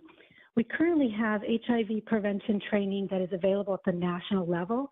The American Pharmacists Association just released an HIV prevention certificate program, which is a 12-hour CE.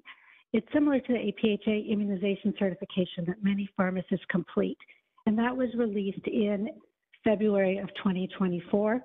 I was the chair of that committee, but there are also many other experts across the country, including CDC experts that contributed to that training.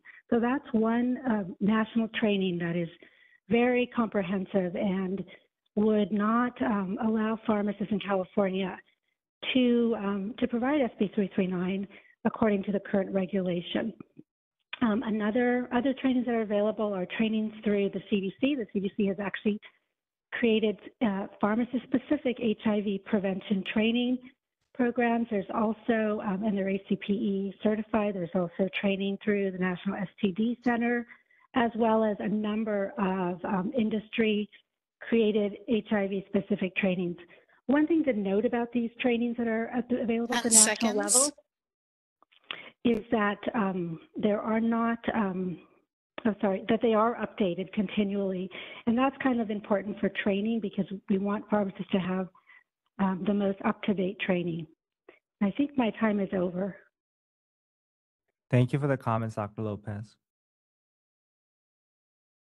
All right, this is the moderator. It appears there are no further requests for public comment. Would you like me to close the Q&A panel? Yes, please. Thank you, Sarah. And before for the vote, any other member comments? Yeah, I was just wondering, could what is the nature in response to Dr. Lopez's concern? Does anyone have information as far as, I know we have to have the specific training because of the specifics of the bill itself and making sure folks know what the time limits are for how long they can prescribe. Is that the reason it has to be the California specific, do we know, or is that something that, is there an answer to that? No. Just get, so you're right, Trevor, like there are some specifics within California. I think that the way that the regulation or the way that the motion is done, there's two parts to it, right? There's the emergency regulation and then there's the full rulemaking, right? So I think that, Jennifer, tell me if I'm going too far here, but I believe that one of the things that could occur is the board could determine that for purposes of the emergency rulemaking and, right, you can move forward with the text as is, and then as part of the full rulemaking by law, you have to consider any comments that are received. And so should the board receive comments through that and make determinations that the permanent rulemaking, we want to, further review that, and or you can ask staff to look at it. I think you want to decide today, do you want to hold up the emergency rulemaking right now while staff explore it? But I think we'll have to look to see whether those other trainings do talk about some of the California specific nuance, if that makes sense. Yep, totally. So we are going to be passing the emergency recommendation and initiating the rulemaking that will put in a more formal process for comments like Dr. Lopez's. Jennifer, Is that right? do you want to just discuss the emergency regulation process maybe if you can? Just so our members, and then full rulemaking? Of course. So for the emergency regulation process, specifically. Mic on? Is it on? This better? Oh, there it is. Okay. For the emergency regulation process, there would be immediate action taken to implement the emergency version of the drafted language immediately upon a 10-day comment period and the OAL determination that they should be implemented. Then there would be essentially what's referred to by a different name, but it is the regular rulemaking process by which there can be changes if there's public comment and interest in changing the permanent version of the regulation. But the emergency regulation in the meantime would be effective, right? In the meantime, the emergency version Yeah. would be effective and would continue to be effective during the process of consideration of the full rulemaking. Yep, okay. All right. Any other comments? We're ready for votes. Jesse? Yes. And just a reminder, we're voting on the committee recommendation, which is, I'm hoping I don't have to reread that. So we're going to skip that and just go for a vote. Jesse voted yes. Trevor? Yes. Thank you. Renee? Yes. Thank you. Jeff?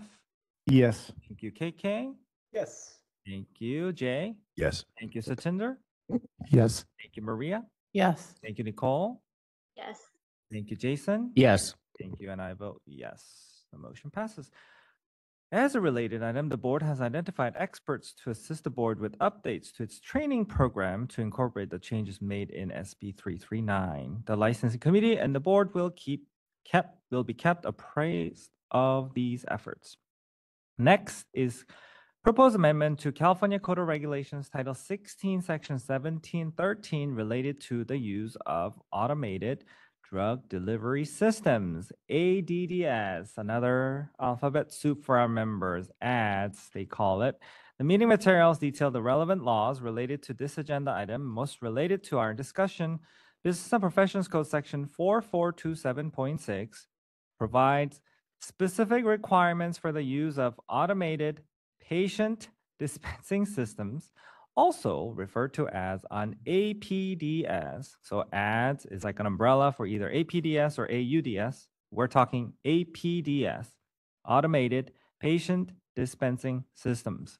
And specifically, subdivision F provides that all prescribed drugs and devices dispensed to a patient from an APDS shall be accompanied by a consultation conducted by a pharmacist licensed by the board via a telecommunications link that has two-way audio and video. This requirement became effective in 2019 as part of the Senate Bill 1447, Chapter 666, Statutes of 2018. Ooh, let's move on from 666. Also related is California Code of Regulations Title 16, Section 1713, specifically Subdivision D, which provides authority for a pharmacy to use an APDS to deliver medications to a patient under specified conditions. One such condition is that an immediate consultation with a pharmacist be provided upon the request of the patient, either in person or via telephone. Section 1713 was amended in 2019 and to make some conforming changes based on the provisions of Senate Bill 1447. However, the proposed changes to the regulation text at that time did not differentiate the technology requirements consistent with the statutory requirements.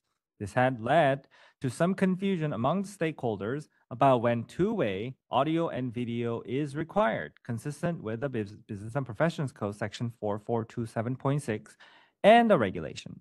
To provide clarity to the regulated public, it is recommended that the board amend Section 1713D to be more specific to licensees and consolidate both technology requirements in a single location to allow for ease of use and ensure a common understanding of the two legal requirements.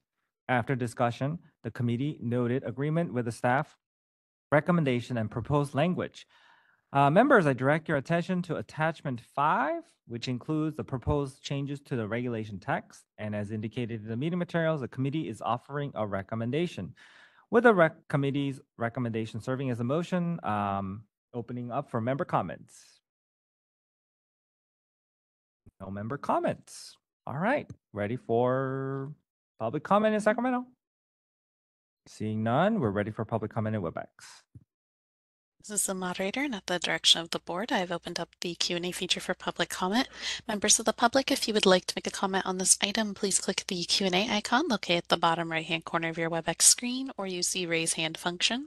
And audio-only participants may raise their hand by pressing *3 on their device. All right, and seeing no requests for public comment, would you like me to close the Q&A panel? Yes, please. All right, with the committee's motion serving as a motion for the board, we're ready for a vote. Jesse, how do you vote? Yes. Thank you, Jesse. Trevor, how do you vote? Yes. Thank you, Renee, how do you vote? Yes. Thank you, Jeff, how do you vote? Yes. Thank you, KK, how do you vote? Yes. Thank you, Jay, how do you vote? Yes. Thank you, Satinder, how do you vote? Yes. Thank you, Maria, how do you vote? Yes. Thank you, Nicole, how do you vote? Thank you, Jason, how do you vote? Yes. And I vote yes, the motion passes.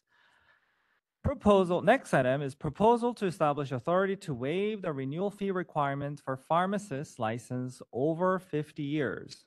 You may recall that following a request from the public, the board referred this item to the licensing committee for consideration. Background information is included in the meeting materials. To summarize, public comment suggested that the board consider development of a step-down licensure process for pharmacists getting ready to retire. It was suggested through public comment that the board consider the approach used by Nevada. As included in the meeting materials, always gets me for some reason. A pharmacist that has been registered with Nevada for at least 50 years is not required to pay renewal fees after that time. Based on the number of pharmacists that have currently been licensed for 50 years, over 50 years in California, such change could result in a loss of revenue to the board about $250,000 annually. Based on the number of currently licensed pharmacists that have been licensed at least 50 years. During the committee's discussion, members requested staff conduct additional research for further consideration at a future meeting.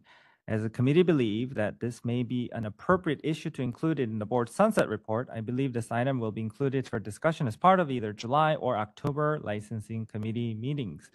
Members, opening up for your thoughts here, as not all of you are in licensing committee, and I would hope that you all have some input in this discussion. So please, Maria. I wanted to share one additional piece of information that I understand was not talked about during the licensing committee, because there is another regulation that is in Nevada that was not, I guess, provided to our staff.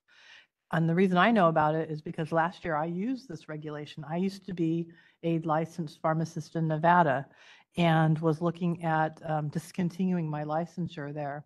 And they have a regulation that's NRS 639.190.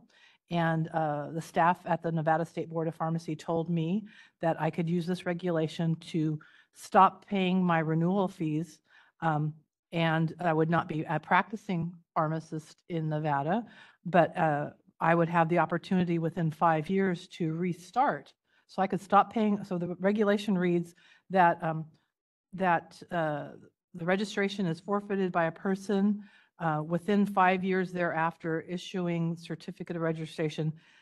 So I could, within five years, could reapply to start my licensure again if I was in good standing without any tests, without any additional things other than paying that one renewal fee to restart and assuring that I had the CE for that time.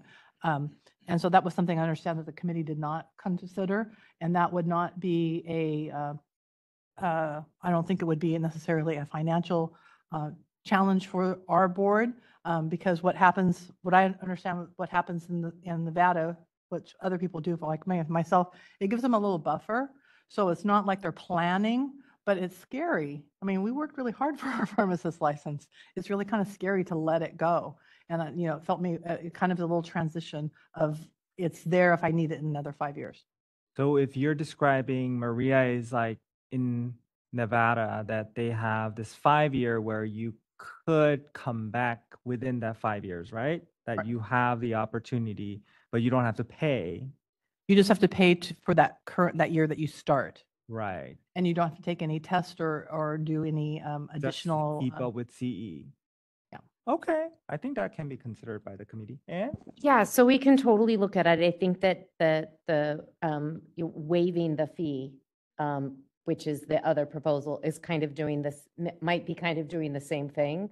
But yes, we will totally look at it. Council and I did have an opportunity afterwards to kind of explore it, and we have some additional questions for Nevada specific to how that is implemented. So the big difference is that I am no longer licensed in Nevada because I'm not paying my renewal fee. So I cannot practice. Whereas what the committee discussed was an ability They for would- practicing Yes. without paying. So Right. it's a little bit different. Yes. Okay. Any other thoughts from Jason? I just want to clarify that we're still speaking of the 50 and over Yeah. pharmacy license. Okay, great, thanks. Only 50 years. Yeah. I have a comment. Go ahead, sir. First of all, I think it's a great gesture to offer, no payment after 50, because I think, we got to keep in mind that, pharmacist license could be very useful in public emergency situations. And I also understand that, impact it may have, especially the fees as going up. It might be difficult to pay for active license, during that time, and maybe some of them may be on fixed income. So I like the solution that Maria offered, like it's a way to look at it, but also I don't know how much we looked at the financial impact for we board collects fees. Maybe we need to look at that, but I think we have some solutions that we can go forward. Thank you, Satinder. Jesse? Thank you. Some of the feedback I got from pharmacists who came up to me after the meeting and who weren't able to make it was that they just wanted to make sure if we do some sort of waiving of fees that it doesn't get loss doesn't get placed on pharmacists later, particularly pharmacists who are younger, graduating with more and more student loan debt.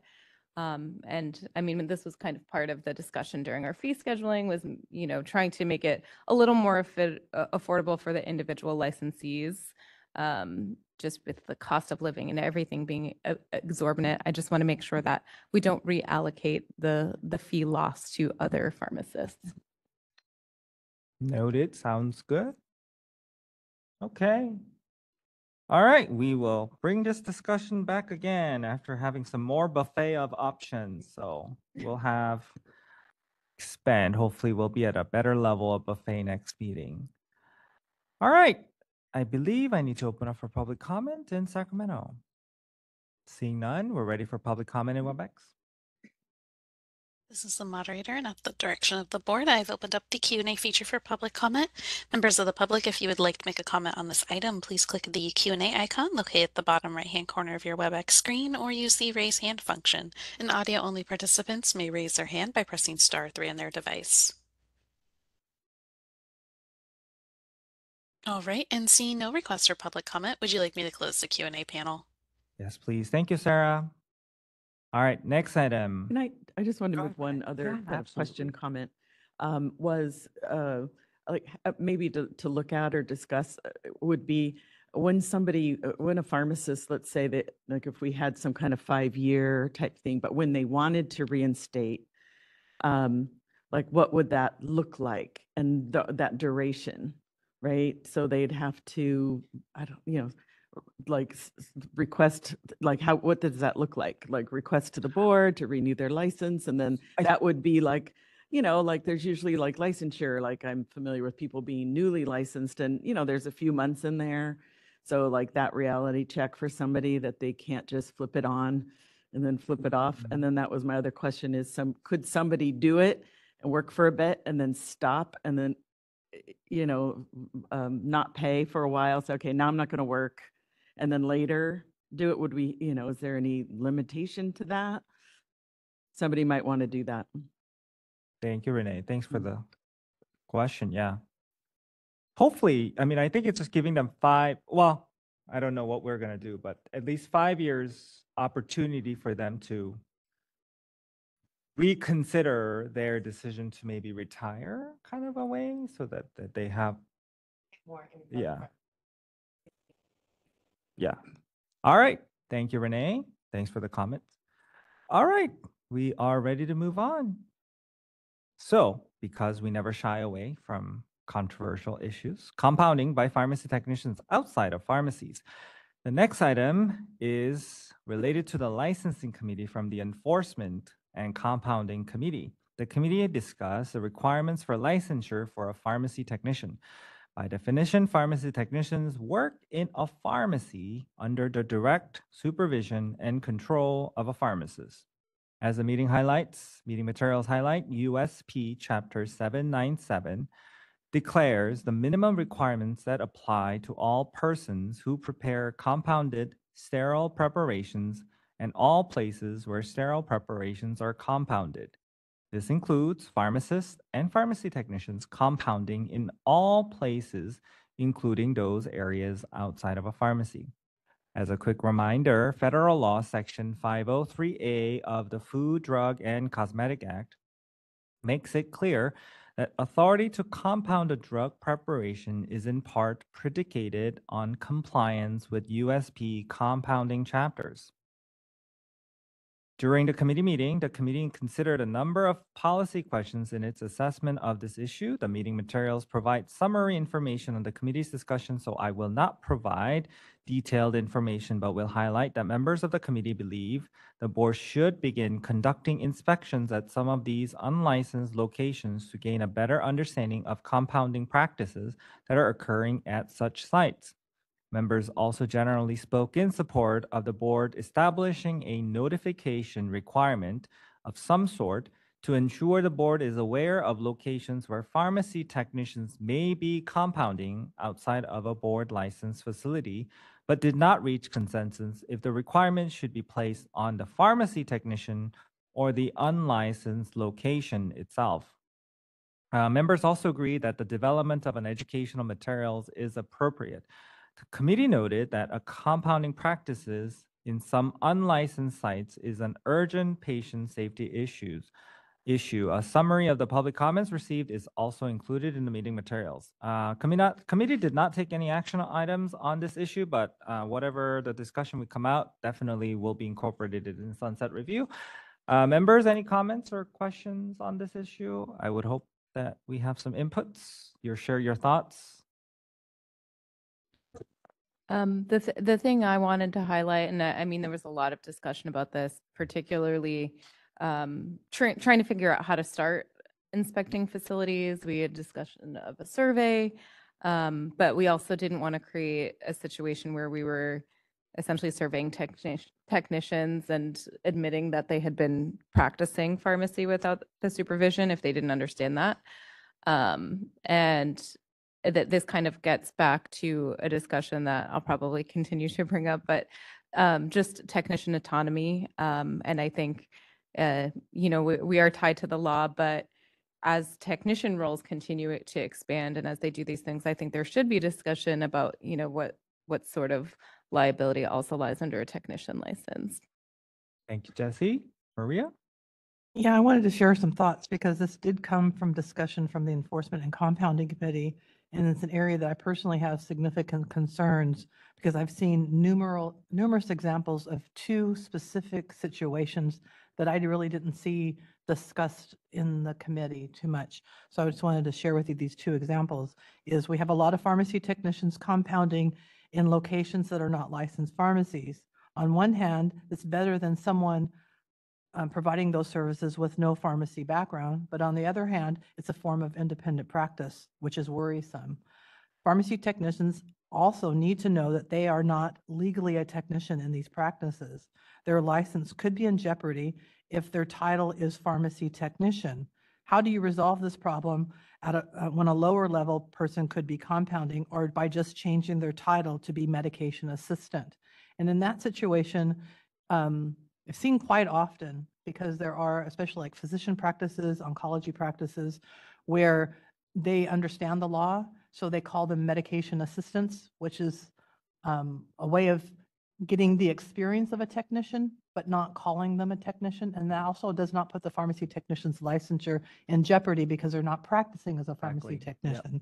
The second situation, which is a little more frightening to me, is that there are pharmacists supervising pharmacy technicians in locations not licensed by the board. So they are not working in a licensed pharmacy, but there's a pharmacist there and a pharmacy technician there. The first problem is the pharmacy technician cannot practice outside of a licensed pharmacy. So again, their license is in jeopardy because they're practicing outside of a licensed location. But the other issue is the pharmacist is also at risk. They've given authority to an unauthorized person to compound in that location. So the pharmacist's personal license is in jeopardy. I had this discussion with pharmacists that actually do this practice and was, hope this was an unusual circumstance, but I was a little bit shocked to find out that the pharmacist said that they did not have to follow California law because they didn't practice in a California pharmacy. So they could do lesser in their practice without being in a pharmacy, and found that a little disheartening that that was the workaround that they had, not understanding that they couldn't even have a technician in the first place. But pharmacists are allowed to practice independently, and we're very proud of that. You're not having to practice in a licensed pharmacy, but the idea was not to have substandard practice because you're not following California law. Long story, but those were the two specific issues that I was concerned about in the Enforcement Committee. Thank you. Thank you, Maria. And that is, go ahead, Trevor. Yeah, this was I was referring to earlier that is very educational, because when this was brought up, my immediate point of reference was these IV clinics. I was like, okay, IV, yeah, well, let's figure it out.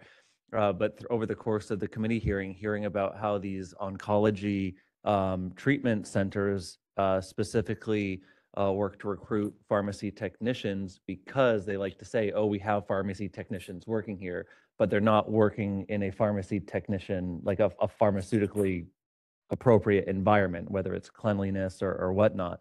And so this is something that was just very eye-opening to me to see, almost like a shadow pharmacy in a way, or hiring farm techs specifically to give the imprimatur of the endorsement of the board in many ways because of their licensure, even though none of what they're doing is necessarily up to standards or standardized by the board. And so, yes, being a part of that conversation was very eye-opening to me, and I definitely would support further investigation and action on this.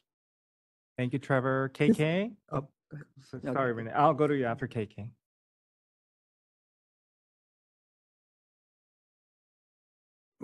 Sorry, assuming my turn.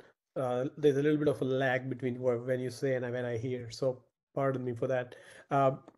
I think I agree with, my concern was if this oncology infusions are happening and pharmacy technicians are working without a pharmacist, then by definition, they are not pharmacy technicians. That's number one. Number two, that place is not a pharmacy because it's not a licensed space. So my question is, who is in charge of those places? And if they are currently uh, allowing any kind of infusion happening there or mixing of infusion items, then do they have any infusion related training for the supervisors? I believe the answer is no, but I would like to know more of, in our observation, what did we see? What kind of places were there? And they were supervised by nurses, doctors, or something else? Do we have that info? Thank you, KK. You bring up a good question, and I think that's where we are trying to figure out, is there a swim lane for us to really fully swim in that lane? So hopefully we can expand our swim lane in some ways, is my hope for going forward. Renee? Hi, thanks, KK. A little bit off of that, and then kind of for the benefit of our new members, especially public members, just as a overall look at what it means to have technicians compounding. So that would be whether it's non-sterile or sterile. So the protection of the product means like really correct manipulation, but it also is the environment in which they are compounding. So obviously in the sterile environment, there's required testing to ensure that those areas they meet all of the requirements in 797, which is to ensure the sterility. There's also, like KK brought up, training. There's required training. There's also competency evaluations that demonstrate that their technique for sterile is adequate and does not, that they don't fail any of those tests. So when you talk about technicians compounding, you may think of the hands-on manipulation of drug products. There's really a lot that goes buffer-wise that surrounds the protection of the product and ultimately the protection of a consumer. Thank you, Renee. Kate? Sorry, I just had one more thing We'll to go to you, add KK, to. after. Sorry for the lag. In addition to the concern, of course, of sterility, when we talk about oncology clinics too, I have a significant concern for the workers there too, and for the technicians, and making sure that things are being done appropriately because of the hazardous material that they're being exposed to. And is that material being disposed of properly too? That all of these things are significant concerns that I wasn't aware of either until the licensing committee. I instinctively think of these pop-up clinics that are so popularized. They're often mobile. It's pretty difficult to track down. And I think the issue is just way more significant than we probably realize. So getting our footing in somewhere, I think, is really important. But the educational piece is definitely a huge, huge part of that. And I think KK, go ahead. Have my piece. No, after very, you. great point there by Jesse, that, NIOSH Table 1, the not only patient safety, but also the worker safety that is in the concern. But my question again, back to the committee, that did we, or maybe back to the board executives, that the activity of providing IV medication, is it permissible, or is it permissible to do that kind of a mixing or manipulation of products outside a licensed pharmacy space? And that's the question. If that is the answer, the answer is no, then the rest of the activities are automatically something we cannot allow. So do we have that info? Thank you, KK. Maria? I'm going to try to attempt to answer that, because there are practice settings outside of the jurisdiction of the Board of Pharmacy that are physician offices and some different types of clinics, and that gets to be very different. There's different types of clinics that are outside the purview of pharmacy, of the Board of Pharmacy. So a lot of these oncology infusion centers are physician office centered or clinic centered, licensed under other regulatory agencies. So they have different licensure and different oversight. What complicates that is that they hire pharmacy technicians trying to cover this perceived need of thinking the pharmacy technician comes with them with all the training. That's more and more common, but there are still places that have nurses or medication assistants or people who have on-the-job training too. And go ahead. So I just want to like take us back out like to the 5,000 or 50,000 foot for just a minute, 500,000. and just like we're talking, but I just want to make sure that we like remember that like from the 50,000 foot view, making a determination about whether or not the board has jurisdiction can be very fact specific. So, when we say, that we, might not have jurisdiction or whatever, I just want to like just be mindful that that can be a very fact specific, because there's not like a bright line, if that makes sense, right? Unprofessional conduct codes are pretty broadly written, and there's a lot of provisions in there that that the unprofessional conduct codes really talk about the licensees of the board, so the person still maintains the license. So I just want to like, we're talking like in general terms, and I just don't want anybody that's listening to like misunderstand that we have to like remember that we sometimes get in talk about something very specific, but need to like also remember like the big plate, if that makes sense at all. Thank you, Anne. And I think the question also is that 50,000, 30,000. I think 30,000 is better because planes fly at, I think, 30,000. So we're going to go with 30,000. Is like we're trying to find if there can be better bright line for us to, because I think some has in general, technician licensure alone is not a significant enough deterrent for these businesses to behave themselves. And I'm concerned that they would still continue to practice and use these technicians for their businesses for these very high risk medications that could really hurt patients. So what I'm hoping is hopefully there can be better bright line of somehow enforcing or regulating or whatever the word it may be of these businesses that are compounding outside of licensed facilities. So that's my hope for me personally, at least.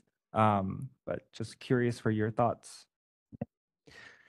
I just wanted to say that, yeah, I agree that we can't like dictate that technicians can't work. They have right to work outside of pharmacies. But our concern is consumer protection and what is the best way to do it. And in this case, when they have a technician license, board has some jurisdiction in terms of, their conduct, like Anne mentioned. So when we looking at this, exploring it, I think we need to look at like all different ways that it impacts the consumer, how we go about it.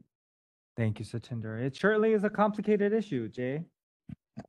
Yeah, I'm definitely a fan of bringing wellness to the people, and I think technicians have a ton of rights. And I think I'm a public member, so I'm looking for some more information on this. But when we're talking about offsite management, and so far, I'm not sure I understand who's liable. Like, I'm not sure I understand whose liability is at stake, because I think the whole reason for having the pharmacist is so someone's license is on the line. There's someone to hold accountable for something. And right now, it seems like we're taking the lowest common denominator and giving them some level of accountability that I'm not even sure that they have the understanding of what that means in terms of public safety. And if there's no standardized practices, well, I'm sure there's some form of best practice, but there's no formal quality assurance. It seems really difficult to protect people from all of the millions of things that would go wrong. As Jesse mentioned earlier, even for the people doing the work, the danger for them. And that's not necessarily the concern of this, but it is a concern. They're still people. They need to be protected as well. So I have a lot of concerns about the offsite and the lack of regulation. Thank you. All right, Jeff? No, my only thought is if there's a risk to the technician themselves working with dangerous chemicals, what does OSHA have to say about that as well? Thank you. Okay, great comments. Thank you always for your such brilliant comments, everyone. Gonna go for public comment. All right, I don't see anyone in Sacramento, so go to public comment for WebEx.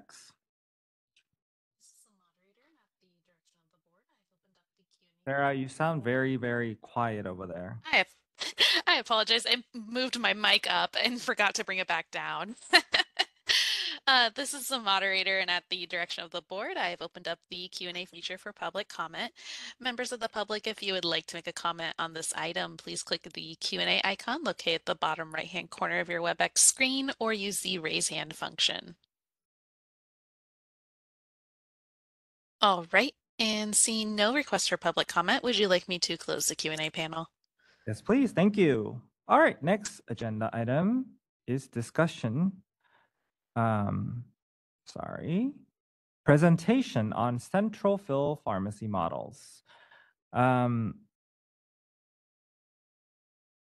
sorry, before I go on, the issue is appropriate for inclusion in the board sunset report. I think that we're going to discuss this few months, board staff to conduct few inspections at some of these unlicensed locations where pharmacy technicians are performing compounding, and we will report back its findings. And depending on the staff resources, we intend to continue discussion on this issue in July or October committee meeting. Next was presentation on central fill pharmacy models. Strategic objective 1.2 calls for the committee and the board to consider and pursue necessary changes in the law regarding various pharmacy practice settings to ensure variances in the practice are appropriate. Consistent with this strategic objective, the committee scheduled discussion on central fill pharmacies as well as discussion of mail order pharmacies under the next agenda item. The committee previously considered a number of policy questions. Following consideration of the various policy questions, the committee determined it is appropriate to update its regulation to remove some of the ambiguity in the regulation.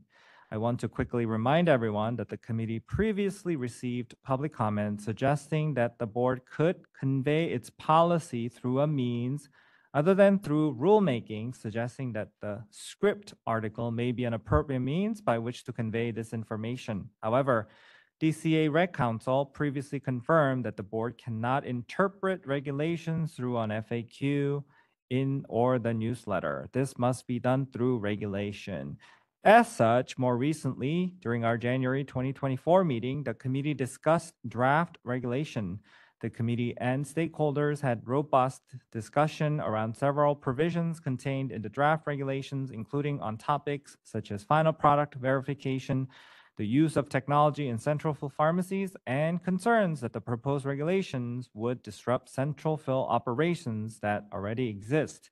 Ultimately, the committee determined that the proposed text is not ready for consideration by the board. The committee received several offers from individuals interested in providing presentations to the committee on central fill models currently in use. During the April meeting, members received presentations from two entities, Albertsons and Walgreens.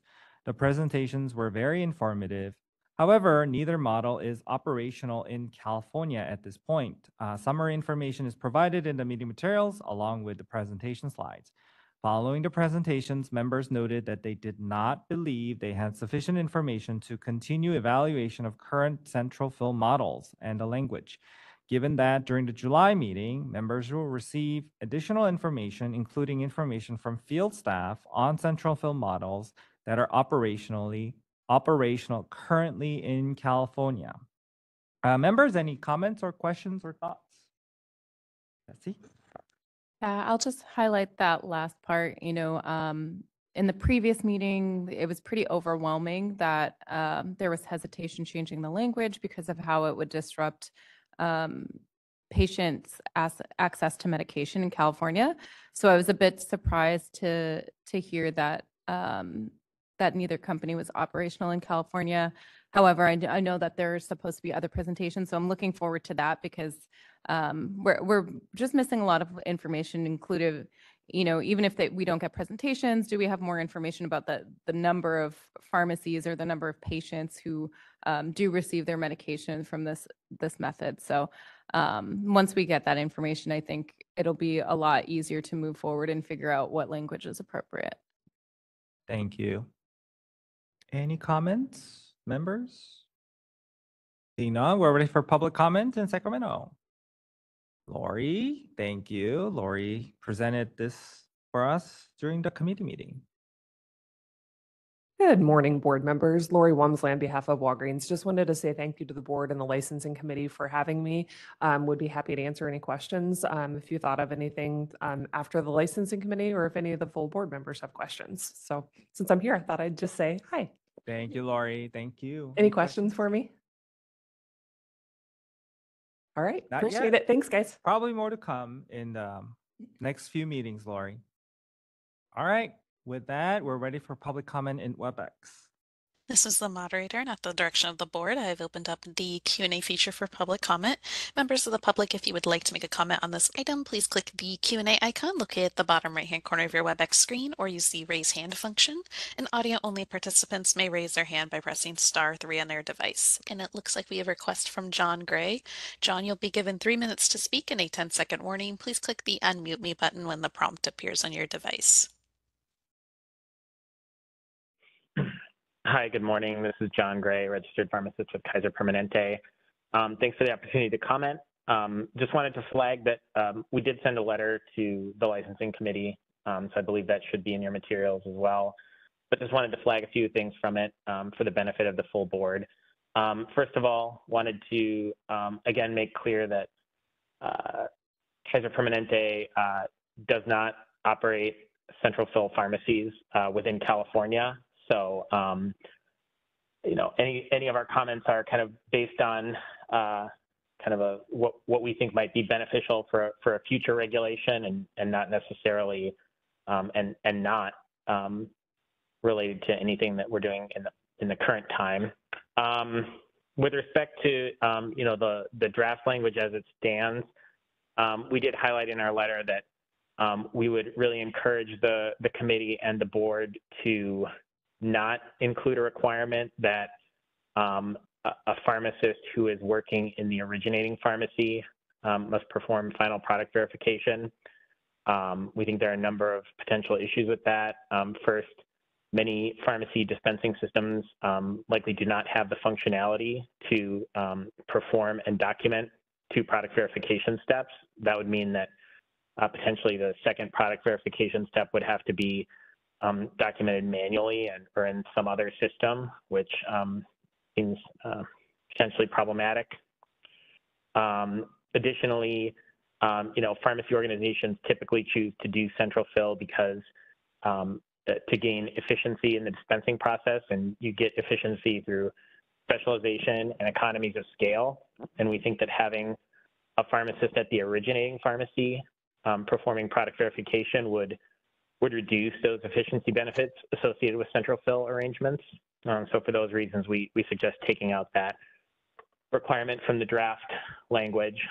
And lastly, we would like to encourage the committee and board to continue discussing and ultimately to advise the regulated public on its position regarding the use of technology-assisted product verification in all pharmacy practice settings.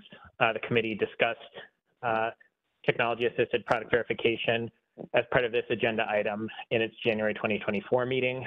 However, that kind of thread of this discussion seems to have been dropped. So, you know, specifically, we encourage the board to simply affirm the guidance that it provided in January 2005 and October 2005 in the Script newsletter, affirm that it remains consistent with pharmacy law and reflects the board's current policy on technology-assisted product verification. 10 seconds. Thanks very much for the opportunity to provide comment. Thank you for the comment, Dr. Gray. All right, this is the moderator. It appears there are no further requests for public comment. Would you like me to close the Q&A panel? Yes, please. Thank you, Sarah. Any other thoughts before we move to the next agenda item? Actually, I think I just need to correct myself for the record. If I remember correctly, I think Albertsons actually did serve around 10 pharmacies in California. I think I had previously said that they weren't operational. So I think that was. That's correct. They operated, that's what they testified. Thank you, Jesse. Okay, we're ready to move on to the next agenda item, licensure and other requirements for non-resident pharmacies. As I have previously shared, I'm concerned about the board's inability to regulate non-resident pharmacies, including mail order pharmacies. Non-resident pharmacies can create unique challenges for patients. We have reviewed previous investigation that resulted in discipline stemming from these challenges that are placing patients at risk. Over the last 2 years, the board has referred 11 non-resident pharmacies to the Office of the Attorney General for formal discipline and issued 39 citations. In addition, the board took disciplinary action on 12 non-resident pharmacies. The underlying violations vary in egregiousness and include extremely serious causes of actions, including clearly excessive furnishing of controlled substances. As a reminder, there is currently no requirements for pharmacists working in non-resident pharmacies that are providing services to California patients to be licensed in California. Also, as a quick reminder, the board has previously voted and will be pursuing a statutory change to require the pharmacist in charge of a non-resident pharmacy to be licensed in California. During its April meeting, committee members continued discussion and considered if other possible changes are appropriate.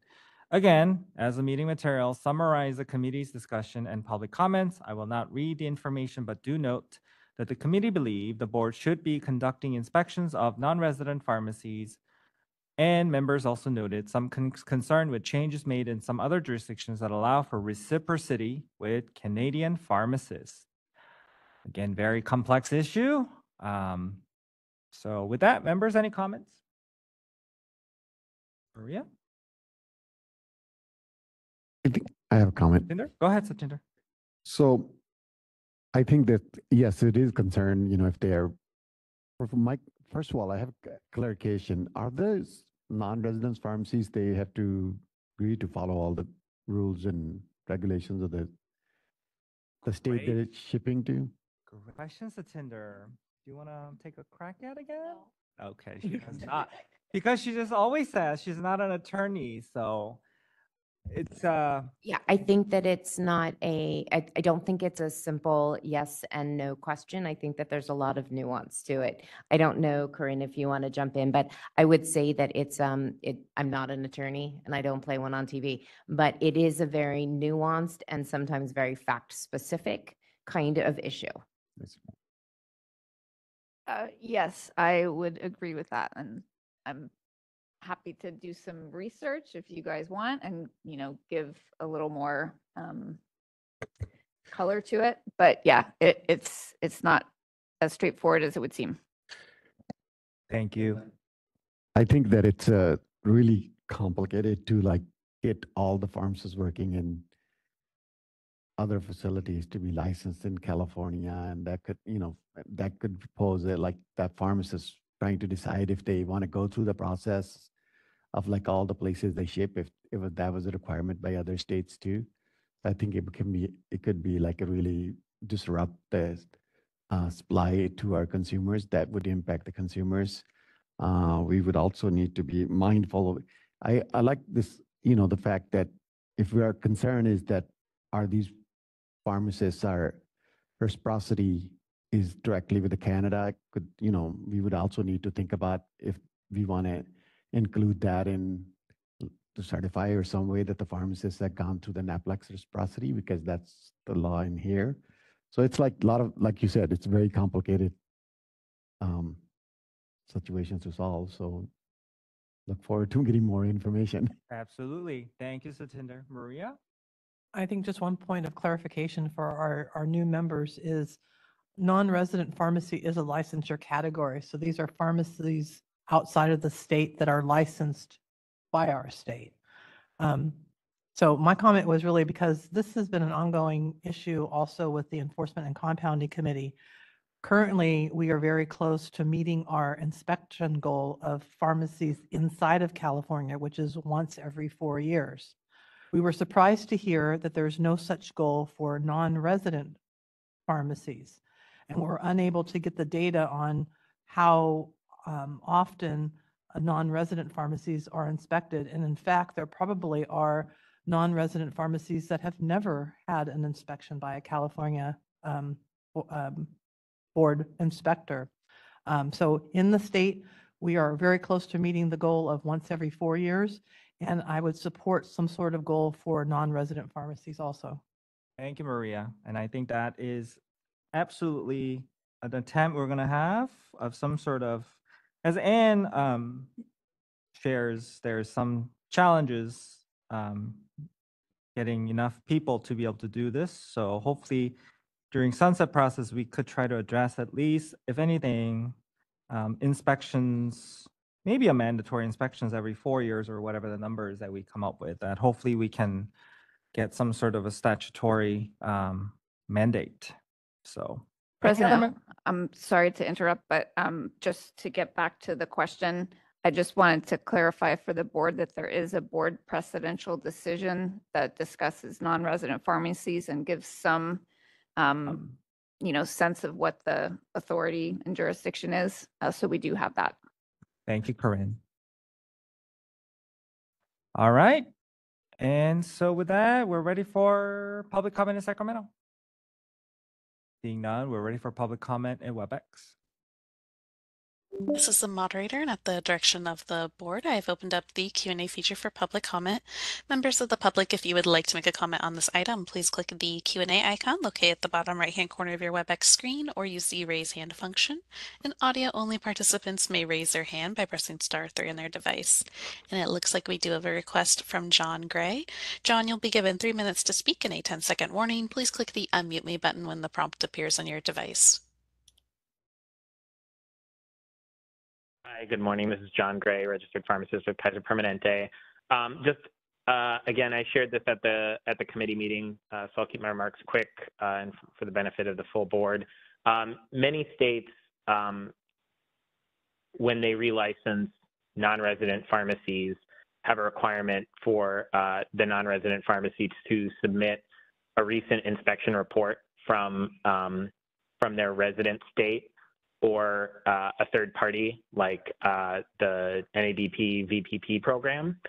And, again, the committee and the board might want to consider whether that kind of inspection report from the resident state or third party could be a sifting function to determine which non-resident pharmacies ought to have a California inspector travel to the state and perform an inspection. Some states even go to the effort of making a determination of whether they, quote unquote, accept a certain resident state's inspections or not. And depending on whether you had concerns about specific states, that's also something you could look at doing, again, in order to prioritize which non-resident pharmacies ought to be inspected by a California inspector. Thanks very much for the opportunity to comment. Thank you for the comments, Dr. Gray. All right, this is the moderator. Appears there are no further requests for public comment. Would you like me to close the Q&A panel? Yes, please. Thank you. And before moving to next, any other member final thoughts? All right, we're ready for almost there. One of the last, but not least at all. Next is proposed amendments to pharmacy law to transition to a more robust standard of care model for some pharmacists provided patient care services. The meeting materials detail relevant laws and regulations, generally detailing the scope of practice for pharmacists. As a quick reminder, as required by the board's last sunset review, the board was required to evaluate if moving to a standard of care enforcement model was feasible and appropriate for the regulation of pharmacy. The board, through an ad hoc committee, took a deep dive into the issue and ultimately concluded that the board's current hybrid approach to the regulation of the practice of pharmacy is appropriate. At the time, the board noted that based on information received, California patients would benefit from pharmacists gaining additional authority to provide some patient care services consistent with their respective education, training, and experience. Any such change would require legislation. During the April licensing committee meeting, members initiated discussion of potential statutory language that could facilitate such transition. Attachment 7 includes draft statutory language that was prepared to assist the committee with its discussion. As I stated during the committee meeting, this is merely a starting place to initially initiate our discussion. And so I'll just quickly summarize in concept. The proposal would expand provisions for pharmacists to perform CLIA waive tests beyond those currently allowed in BPC section 4052.4, would allow a pharmacist to perform a therapeutic interchange under specified conditions, would establish authority for pharmacists to furnish FDA-approved or authorized medication that is preventative, or does not require a diagnosis under specified conditions, would expand upon pharmacists' current authority to administer biologics, and would allow a pharmacist to furnish an FDA-approved or authorized non-controlled medication for the treatment of minor non-chronic health conditions, or for which a CLIA waive test provides diagnosis and the treatment is limited in duration, would expand current authority for pharmacists to complete missing information on a non-controlled medication if there is evidence to support the change, would expand authority for pharmacists to substitute medications that are generally considered interchangeable. For example, if insurance will only cover one medication but an interchangeable medication was prescribed, would allow for medication therapy management and adjust treatments to manage chronic conditions diagnosed by a prescriber to optimize drug therapy. For example, adjusting medication dosing in response to lab tests, such as warfarin or medication to better control diabetes. I realize for some, this proposal may seem too expansive, and to others, it may not go far enough. As indicated in the meeting materials, the committee received public comments generally in support of the language. Members highlighted that while the language appears to be removing authority, that is not the case. Rather, the board is simplifying the language. Some members of the committee and members of the public indicated that they believe the language is too expansive and may be open to interpretation. It was also noted that pharmacists in some work environments may not have sufficient autonomy to use their professional judgment to take care of their patients. As this was the first discussion, I intended to bring the language back to the committee for further discussion after we receive some direction from the board members today. Members, I welcome your comments. Very exciting topic for myself, very selfishly, but please chime in. Come on, Maria. It's okay. She doesn't like to go first, but I was trying go not to be for it. first, but I was really excited to see the language and the information that resulted from our long process looking at medication error reduction and workforce. There were just 3 areas that I wanted to take note that the committee could further discuss and refine, and I would look forward to the next draft. And so those 3 areas are number 12, where it says order and interpret drug therapy related tests. I think maybe adding clinical laboratory tests or something to do with tests there, because that's just a little too broad. The second one was number 16 about vaccinations. Very excited about this process about vaccinations, but I would include something about the ACIP, which is the Advisory Committee on Immunization Practices, the CDC committee, that the vaccinations be suggested or advised by the ACIP, which is the national organization that oversees immunization recommendations. And the third one, I think would cause a lot of discussion, but I would be interested to see the discussion, is on 4052, the new 5, dosage forms. I think the therapeutic interchange, I understand there was discussion about that, and I'm familiar with the therapeutic interchange that happens in acute care, and seems that could occur in many different settings. But the issue regarding therapeutic interchange with dosage forms is always fraught with concerns and worries and discussion. So I think that would probably needs to be discussed a little bit more too. Thank you. Thank you for the comments, Maria. Any other comments from members? No comments? I'll go. Betsy? I was one of the members that, I think I was the only person actually who had significant concerns about the language as is. I think it is extremely expansive. There are certain parts of it that I think just make sense. For example, expanding the CLIA waive test beyond what's allowed, that kind of seems intuitive. Some of the other things, though, like establishing authority to furnish medication that's considered preventative. One of the things I brought up is that preventative is so up to interpretation.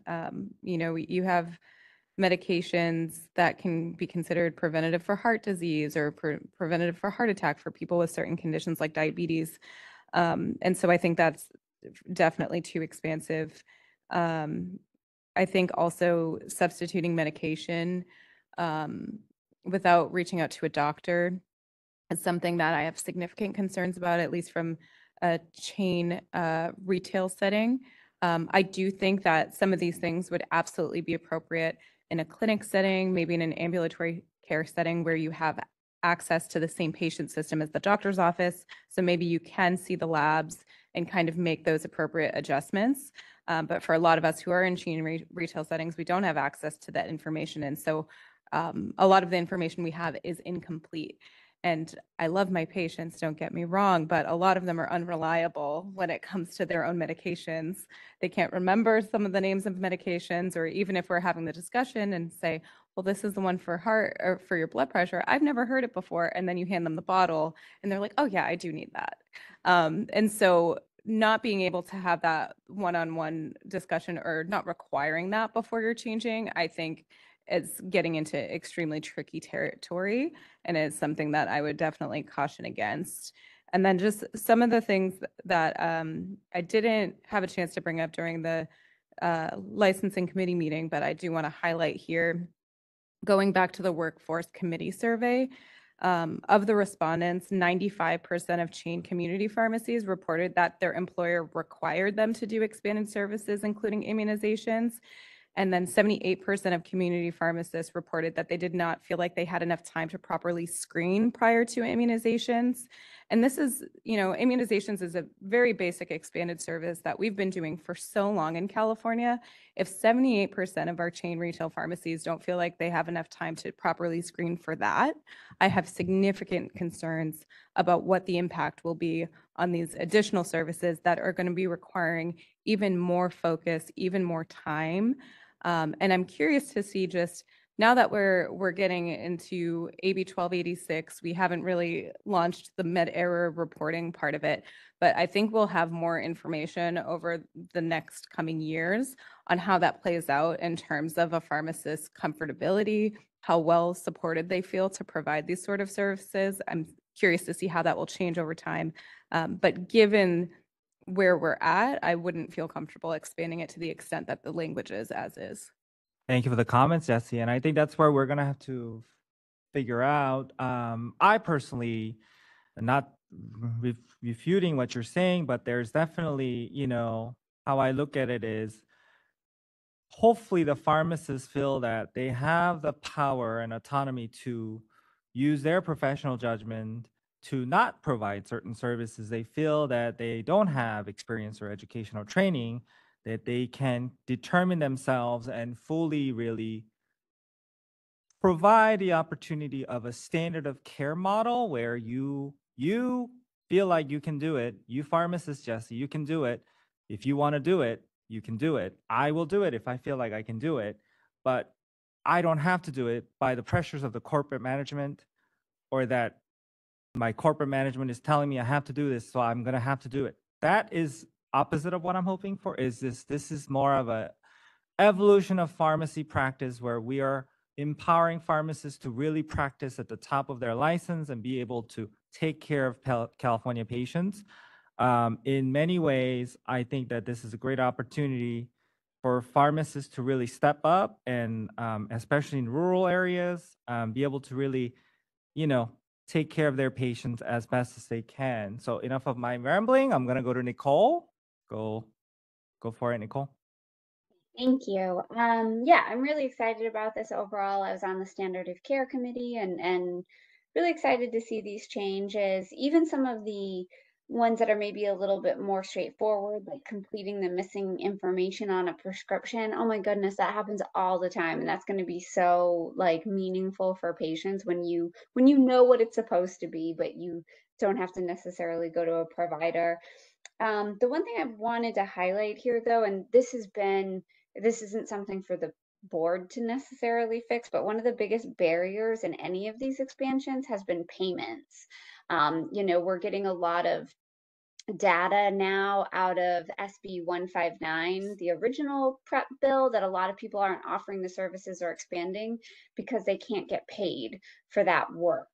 So obviously we have to be able to do it to be able to get paid for it. So I think this is a good first step, but we really need like other parts of the pharmacy community to be advocating for payment so that this will be able to happen. I could see this being really helpful in, you know, the independent pharmacy realm where we're seeing a lot of pharmacies close. If they could get paid for these, this could be a really important way for them to expand and like help their communities. That's it. Thank you, Nicole. Go ahead, Satinder. I have a comment. First of all, I want to say, you know, this brings up a lot of excellent point from patient safety concerns and also the pharmacists who feel like they're not trained and are being forced to do it. I don't think anybody, like, I agree with you, President O, that, you know, you should be confident in your skills and have the proper training before you launch into doing something that you need to do. Having said that, but I like this standard of care model because it gives a lot of opportunities where it helps the patients in some ways. Like Nicole pointed out, be able to change medications that, you know, essentially delaying treatment for patient because of the insurance purposes. And that gives a lot of latitude to pharmacists to take care of the patients and have them on their way and be feeling better.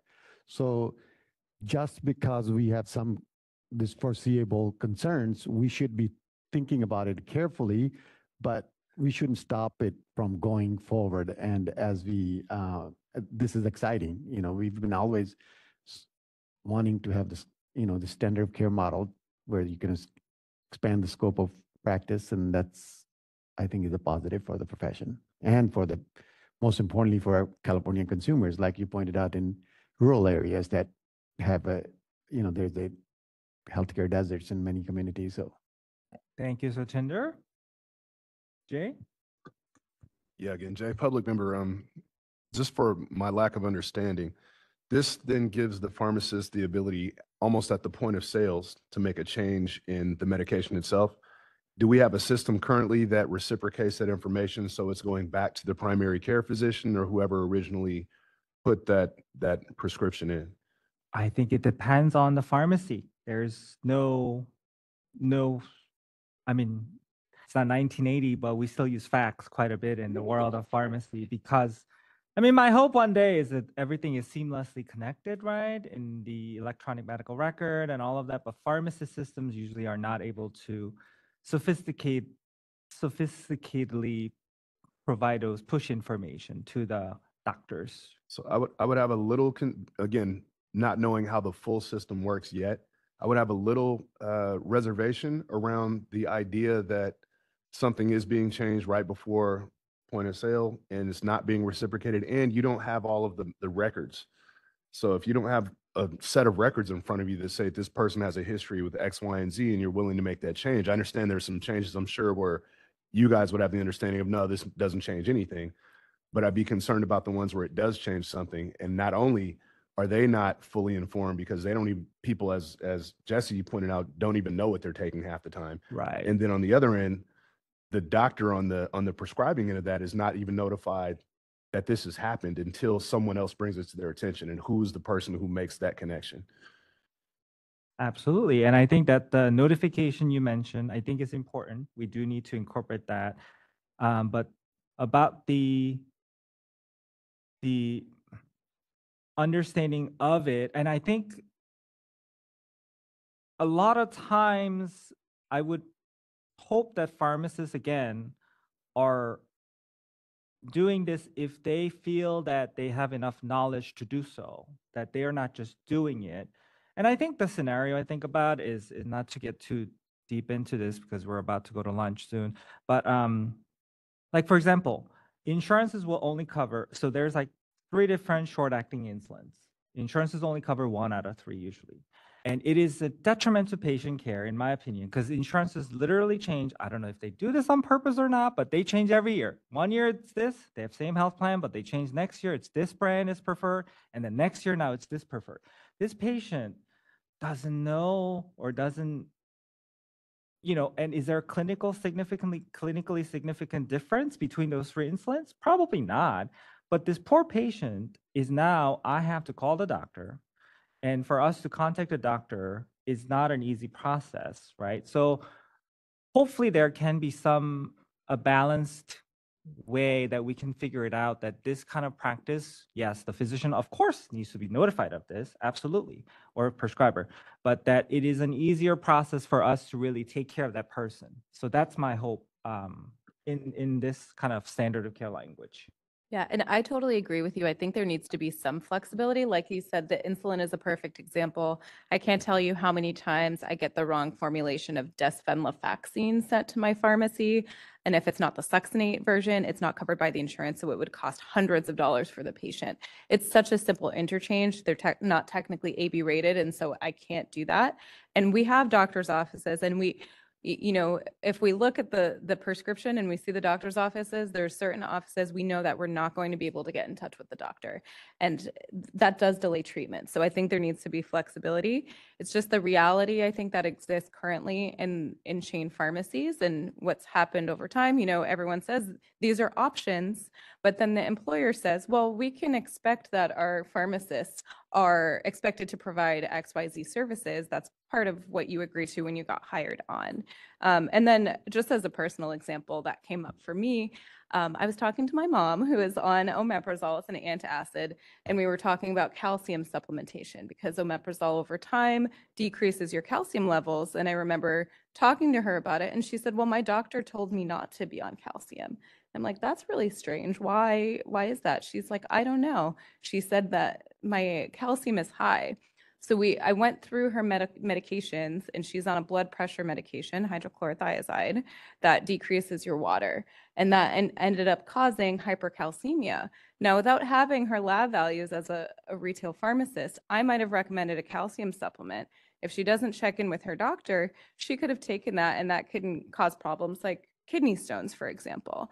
And so those small pieces of information, it seems like it's pretty simple. It's a straightforward recommendation, but without having the full picture, you could be creating additional problems. There definitely needs to be room for language on relaying things back to the physician somehow, which is another thing that can be difficult. And then getting back to Nicole's point with the reimbursement, that's such a key thing. And I vaguely remember at some point during our standard of care committee meetings that there was a state that somehow incorporated reimbursement into the language. I don't know if you remember this, Anne, or if maybe staff can look into a way that we can do that, because that's such a huge problem just with like the state of pharmacy as a whole, but also, there needs to be some sense of like pride in what pharmacists do, and we should be able to get reimbursed for services that we provide as well. Thank you, Jesse. Jay? All right, I don't want to beat the dead horse here, but there is something about continuity of care.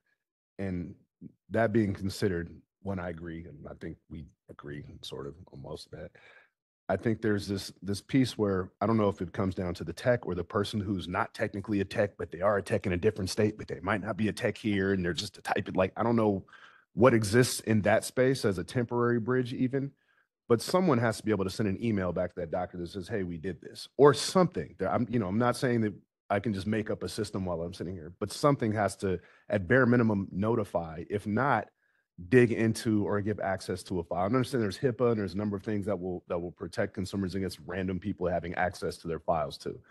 That's an issue, but I do think there's got to be some kind of or we should be advocating as a group for some form of communication that's better than what's in place. And I'm sure that's happened way before I got here yesterday. But Yes, that's been something that I personally have been voicing my strong hope for some sort of shared but easier way to communicate with the prescribers and other healthcare professionals in pharmacy setting. I would also, for some creative minds out there, please. I would also wage at minimum, we notify if this were to be something that becomes a thing in its presented form, that we at least notify the consumer, this is what may happen, here are the risks.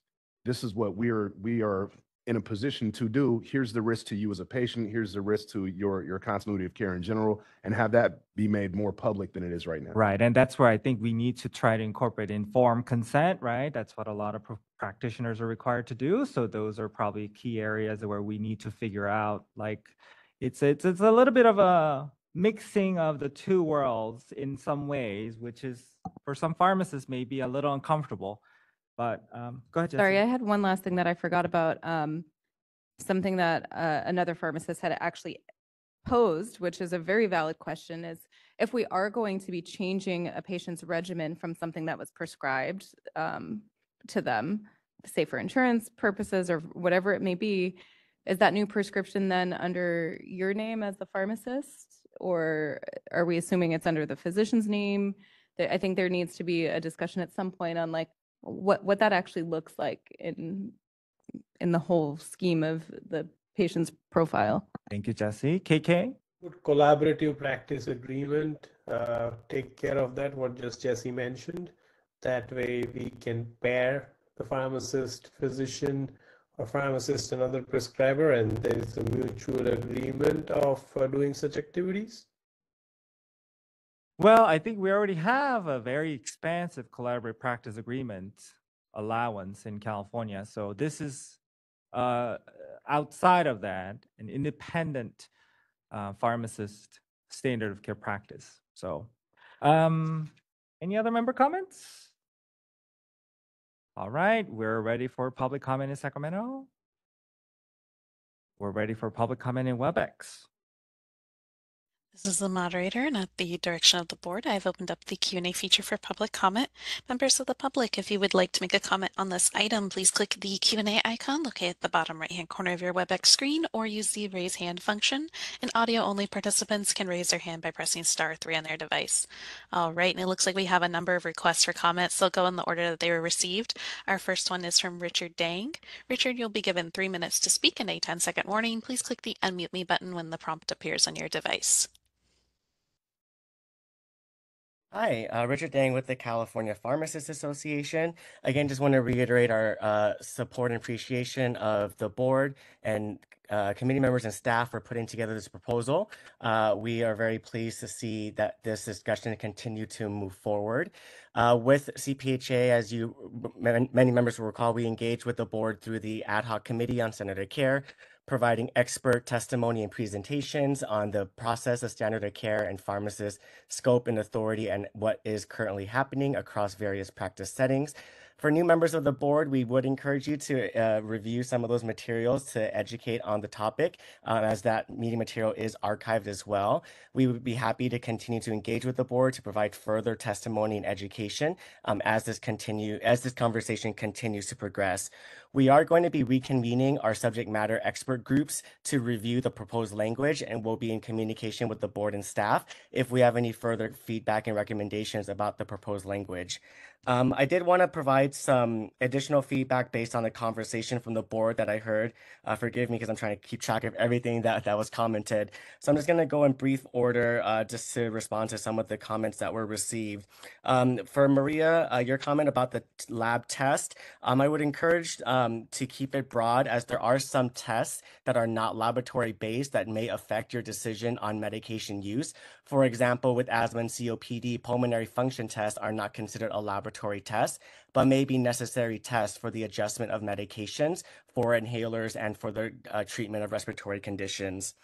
Regarding the comments about some of the language for preventative conditions, I believe that language is taken from other states that currently has a standard of care model where they're seeing some great success. So I would also just look to the experiences of those states for individuals who may have concerns about that language that was included in the proposed regulations. Let's see. For the comments from Jesse and Jay about the collaboration continuity care, definitely agree. The intent here is not to cut out any primary care provider or prescriber. So that communication piece is especially important as a part of the standard of care process. And we see that already in our state protocols where documentation and communication is required for conditions such as HIV or birth control where the pharmacist is prescribing those medications, as well as for medication management through advanced practice pharmacists. So definitely agree that that is something that should be in place. We're not intending to cut out any other prescriber, and that communication definitely needs to happen collaboratively with the patient's primary care providers. I think the conversation about the mandates is important. Just as when we talked about the technician ratios and other services, the authorities to provide something, 10 not a mandate seconds. to provide something. And finally, then for payment piece, that is potentially going to be addressed through AB 317, which is signed into law and implemented in this year, and that would address payment issues that would be allowed through these standard of care proposals. Thank you for the opportunity to comment and looking forward to further engaging with the board as this continues to progress. Thank you for the comments, Dr. Dang. All right, this is a moderator. Next we have John Gray, and John, you'll be given 3 minutes to speak and a 10-second warning. Please click the unmute me button when the prompt appears on your device. Hi, good afternoon. This is John Gray, registered pharmacist with Kaiser Permanente. Thanks for the opportunity to comment. First of all, just want to say thank you to the committee and the board for bringing this proposal forward. We think it is fantastic. We're particularly appreciative of the cleanup of those few sections of Business and Professions Code to clarify that a prescription that is furnished by a pharmacist is in fact a valid prescription under the definition of the term prescription. I know Steve Gray during the committee meeting brought up that there are also similar references in the Health and Safety Code. I think I found them in Health and Safety Code 11150 and 11210. So you might want to consider checking those sections of Health and Safety Code and whether you ought to kind of mirror what you did in, I think it's Business and Professions Code 4040 on the definition of a prescription in those sections of Health and Safety Code if possible.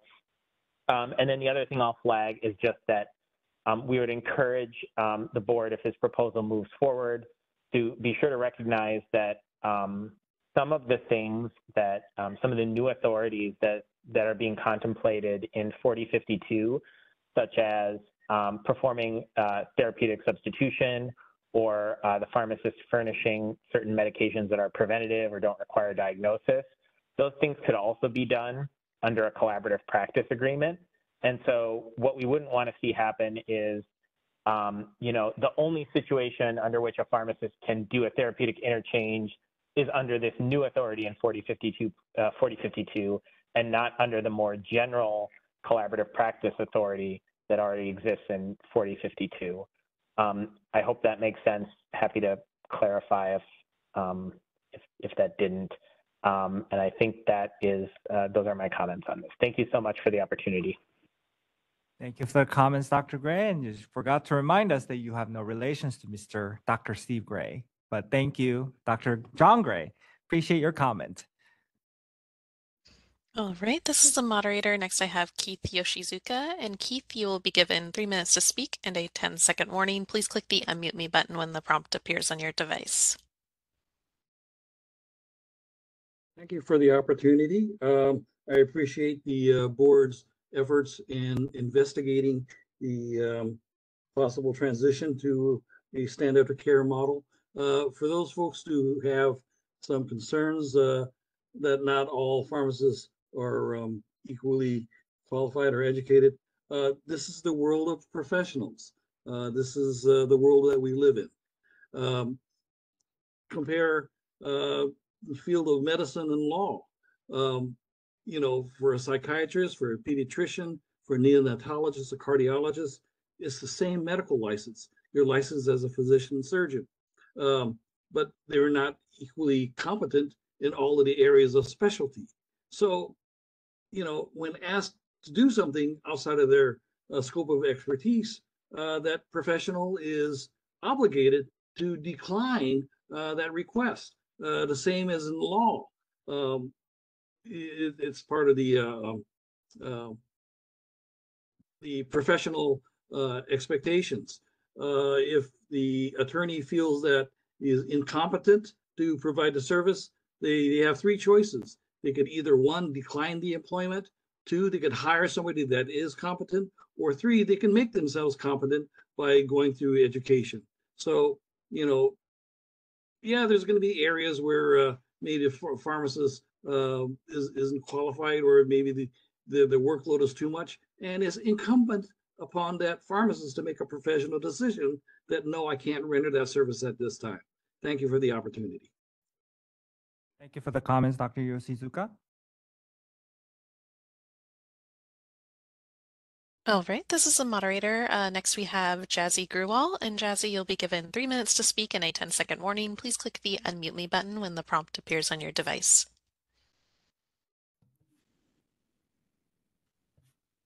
Good afternoon. This is Jassy Graywall with UFCW Western States Council. I think the board had a really great discussion around the consumer concerns that could happen with moving to a model like this. And so just wanted to echo support for the comments by Board Member Crowley and Board Member Jay related to making sure that the primary care physician is kept in the loop as it comes to changing medications and altering medications at the pharmacy. I think it's really important to make sure we're having this discussion by differentiating the different pharmacy settings in which services are offered. Offering a standard of care model like this in a clinical setting is very different than offering this in a retail setting. The retail setting is very unique. As folks are probably aware, we do have a corporate ban on the practice of medicine, but that same corporate ban does not apply to retail pharmacies, where we have pharmacies that are for-profit, are beholden to their shareholders, and do push a lot of pressure on their pharmacists and pharmacy staff to constantly churn out profits.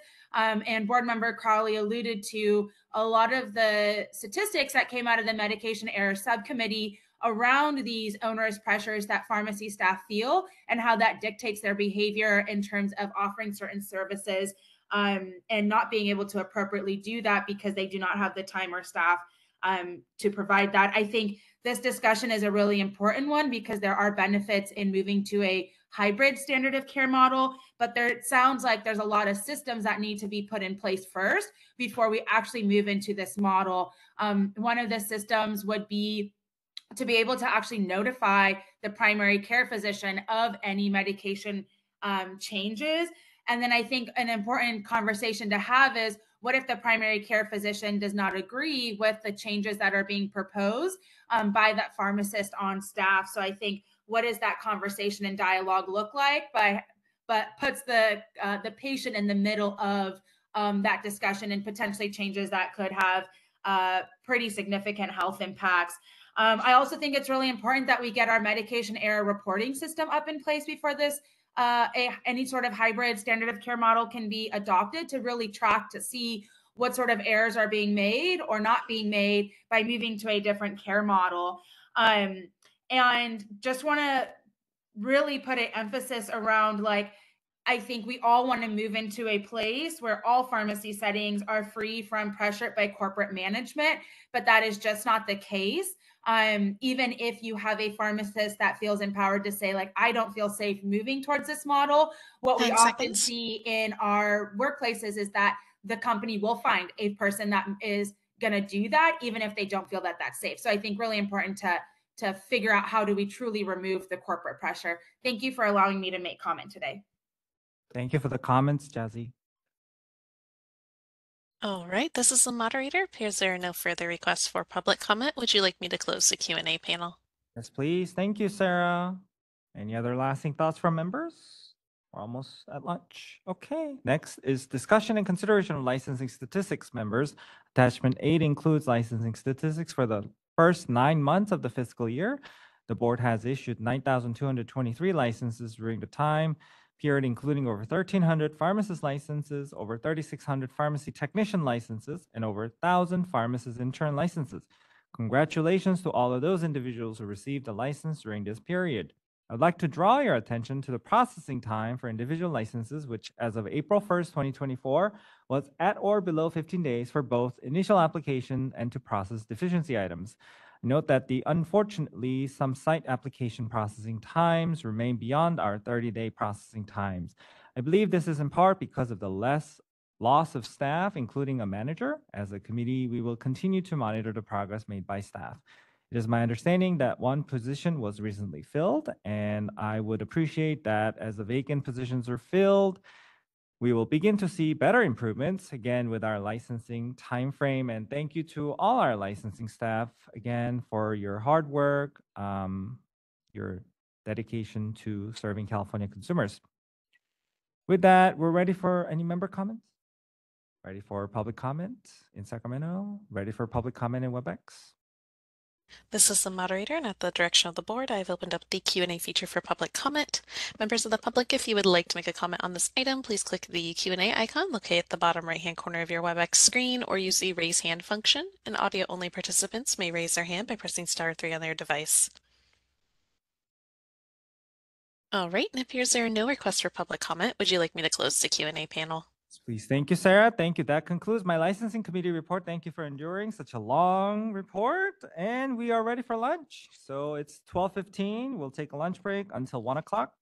So we'll come back at 1 o'clock. See everybody at lunch.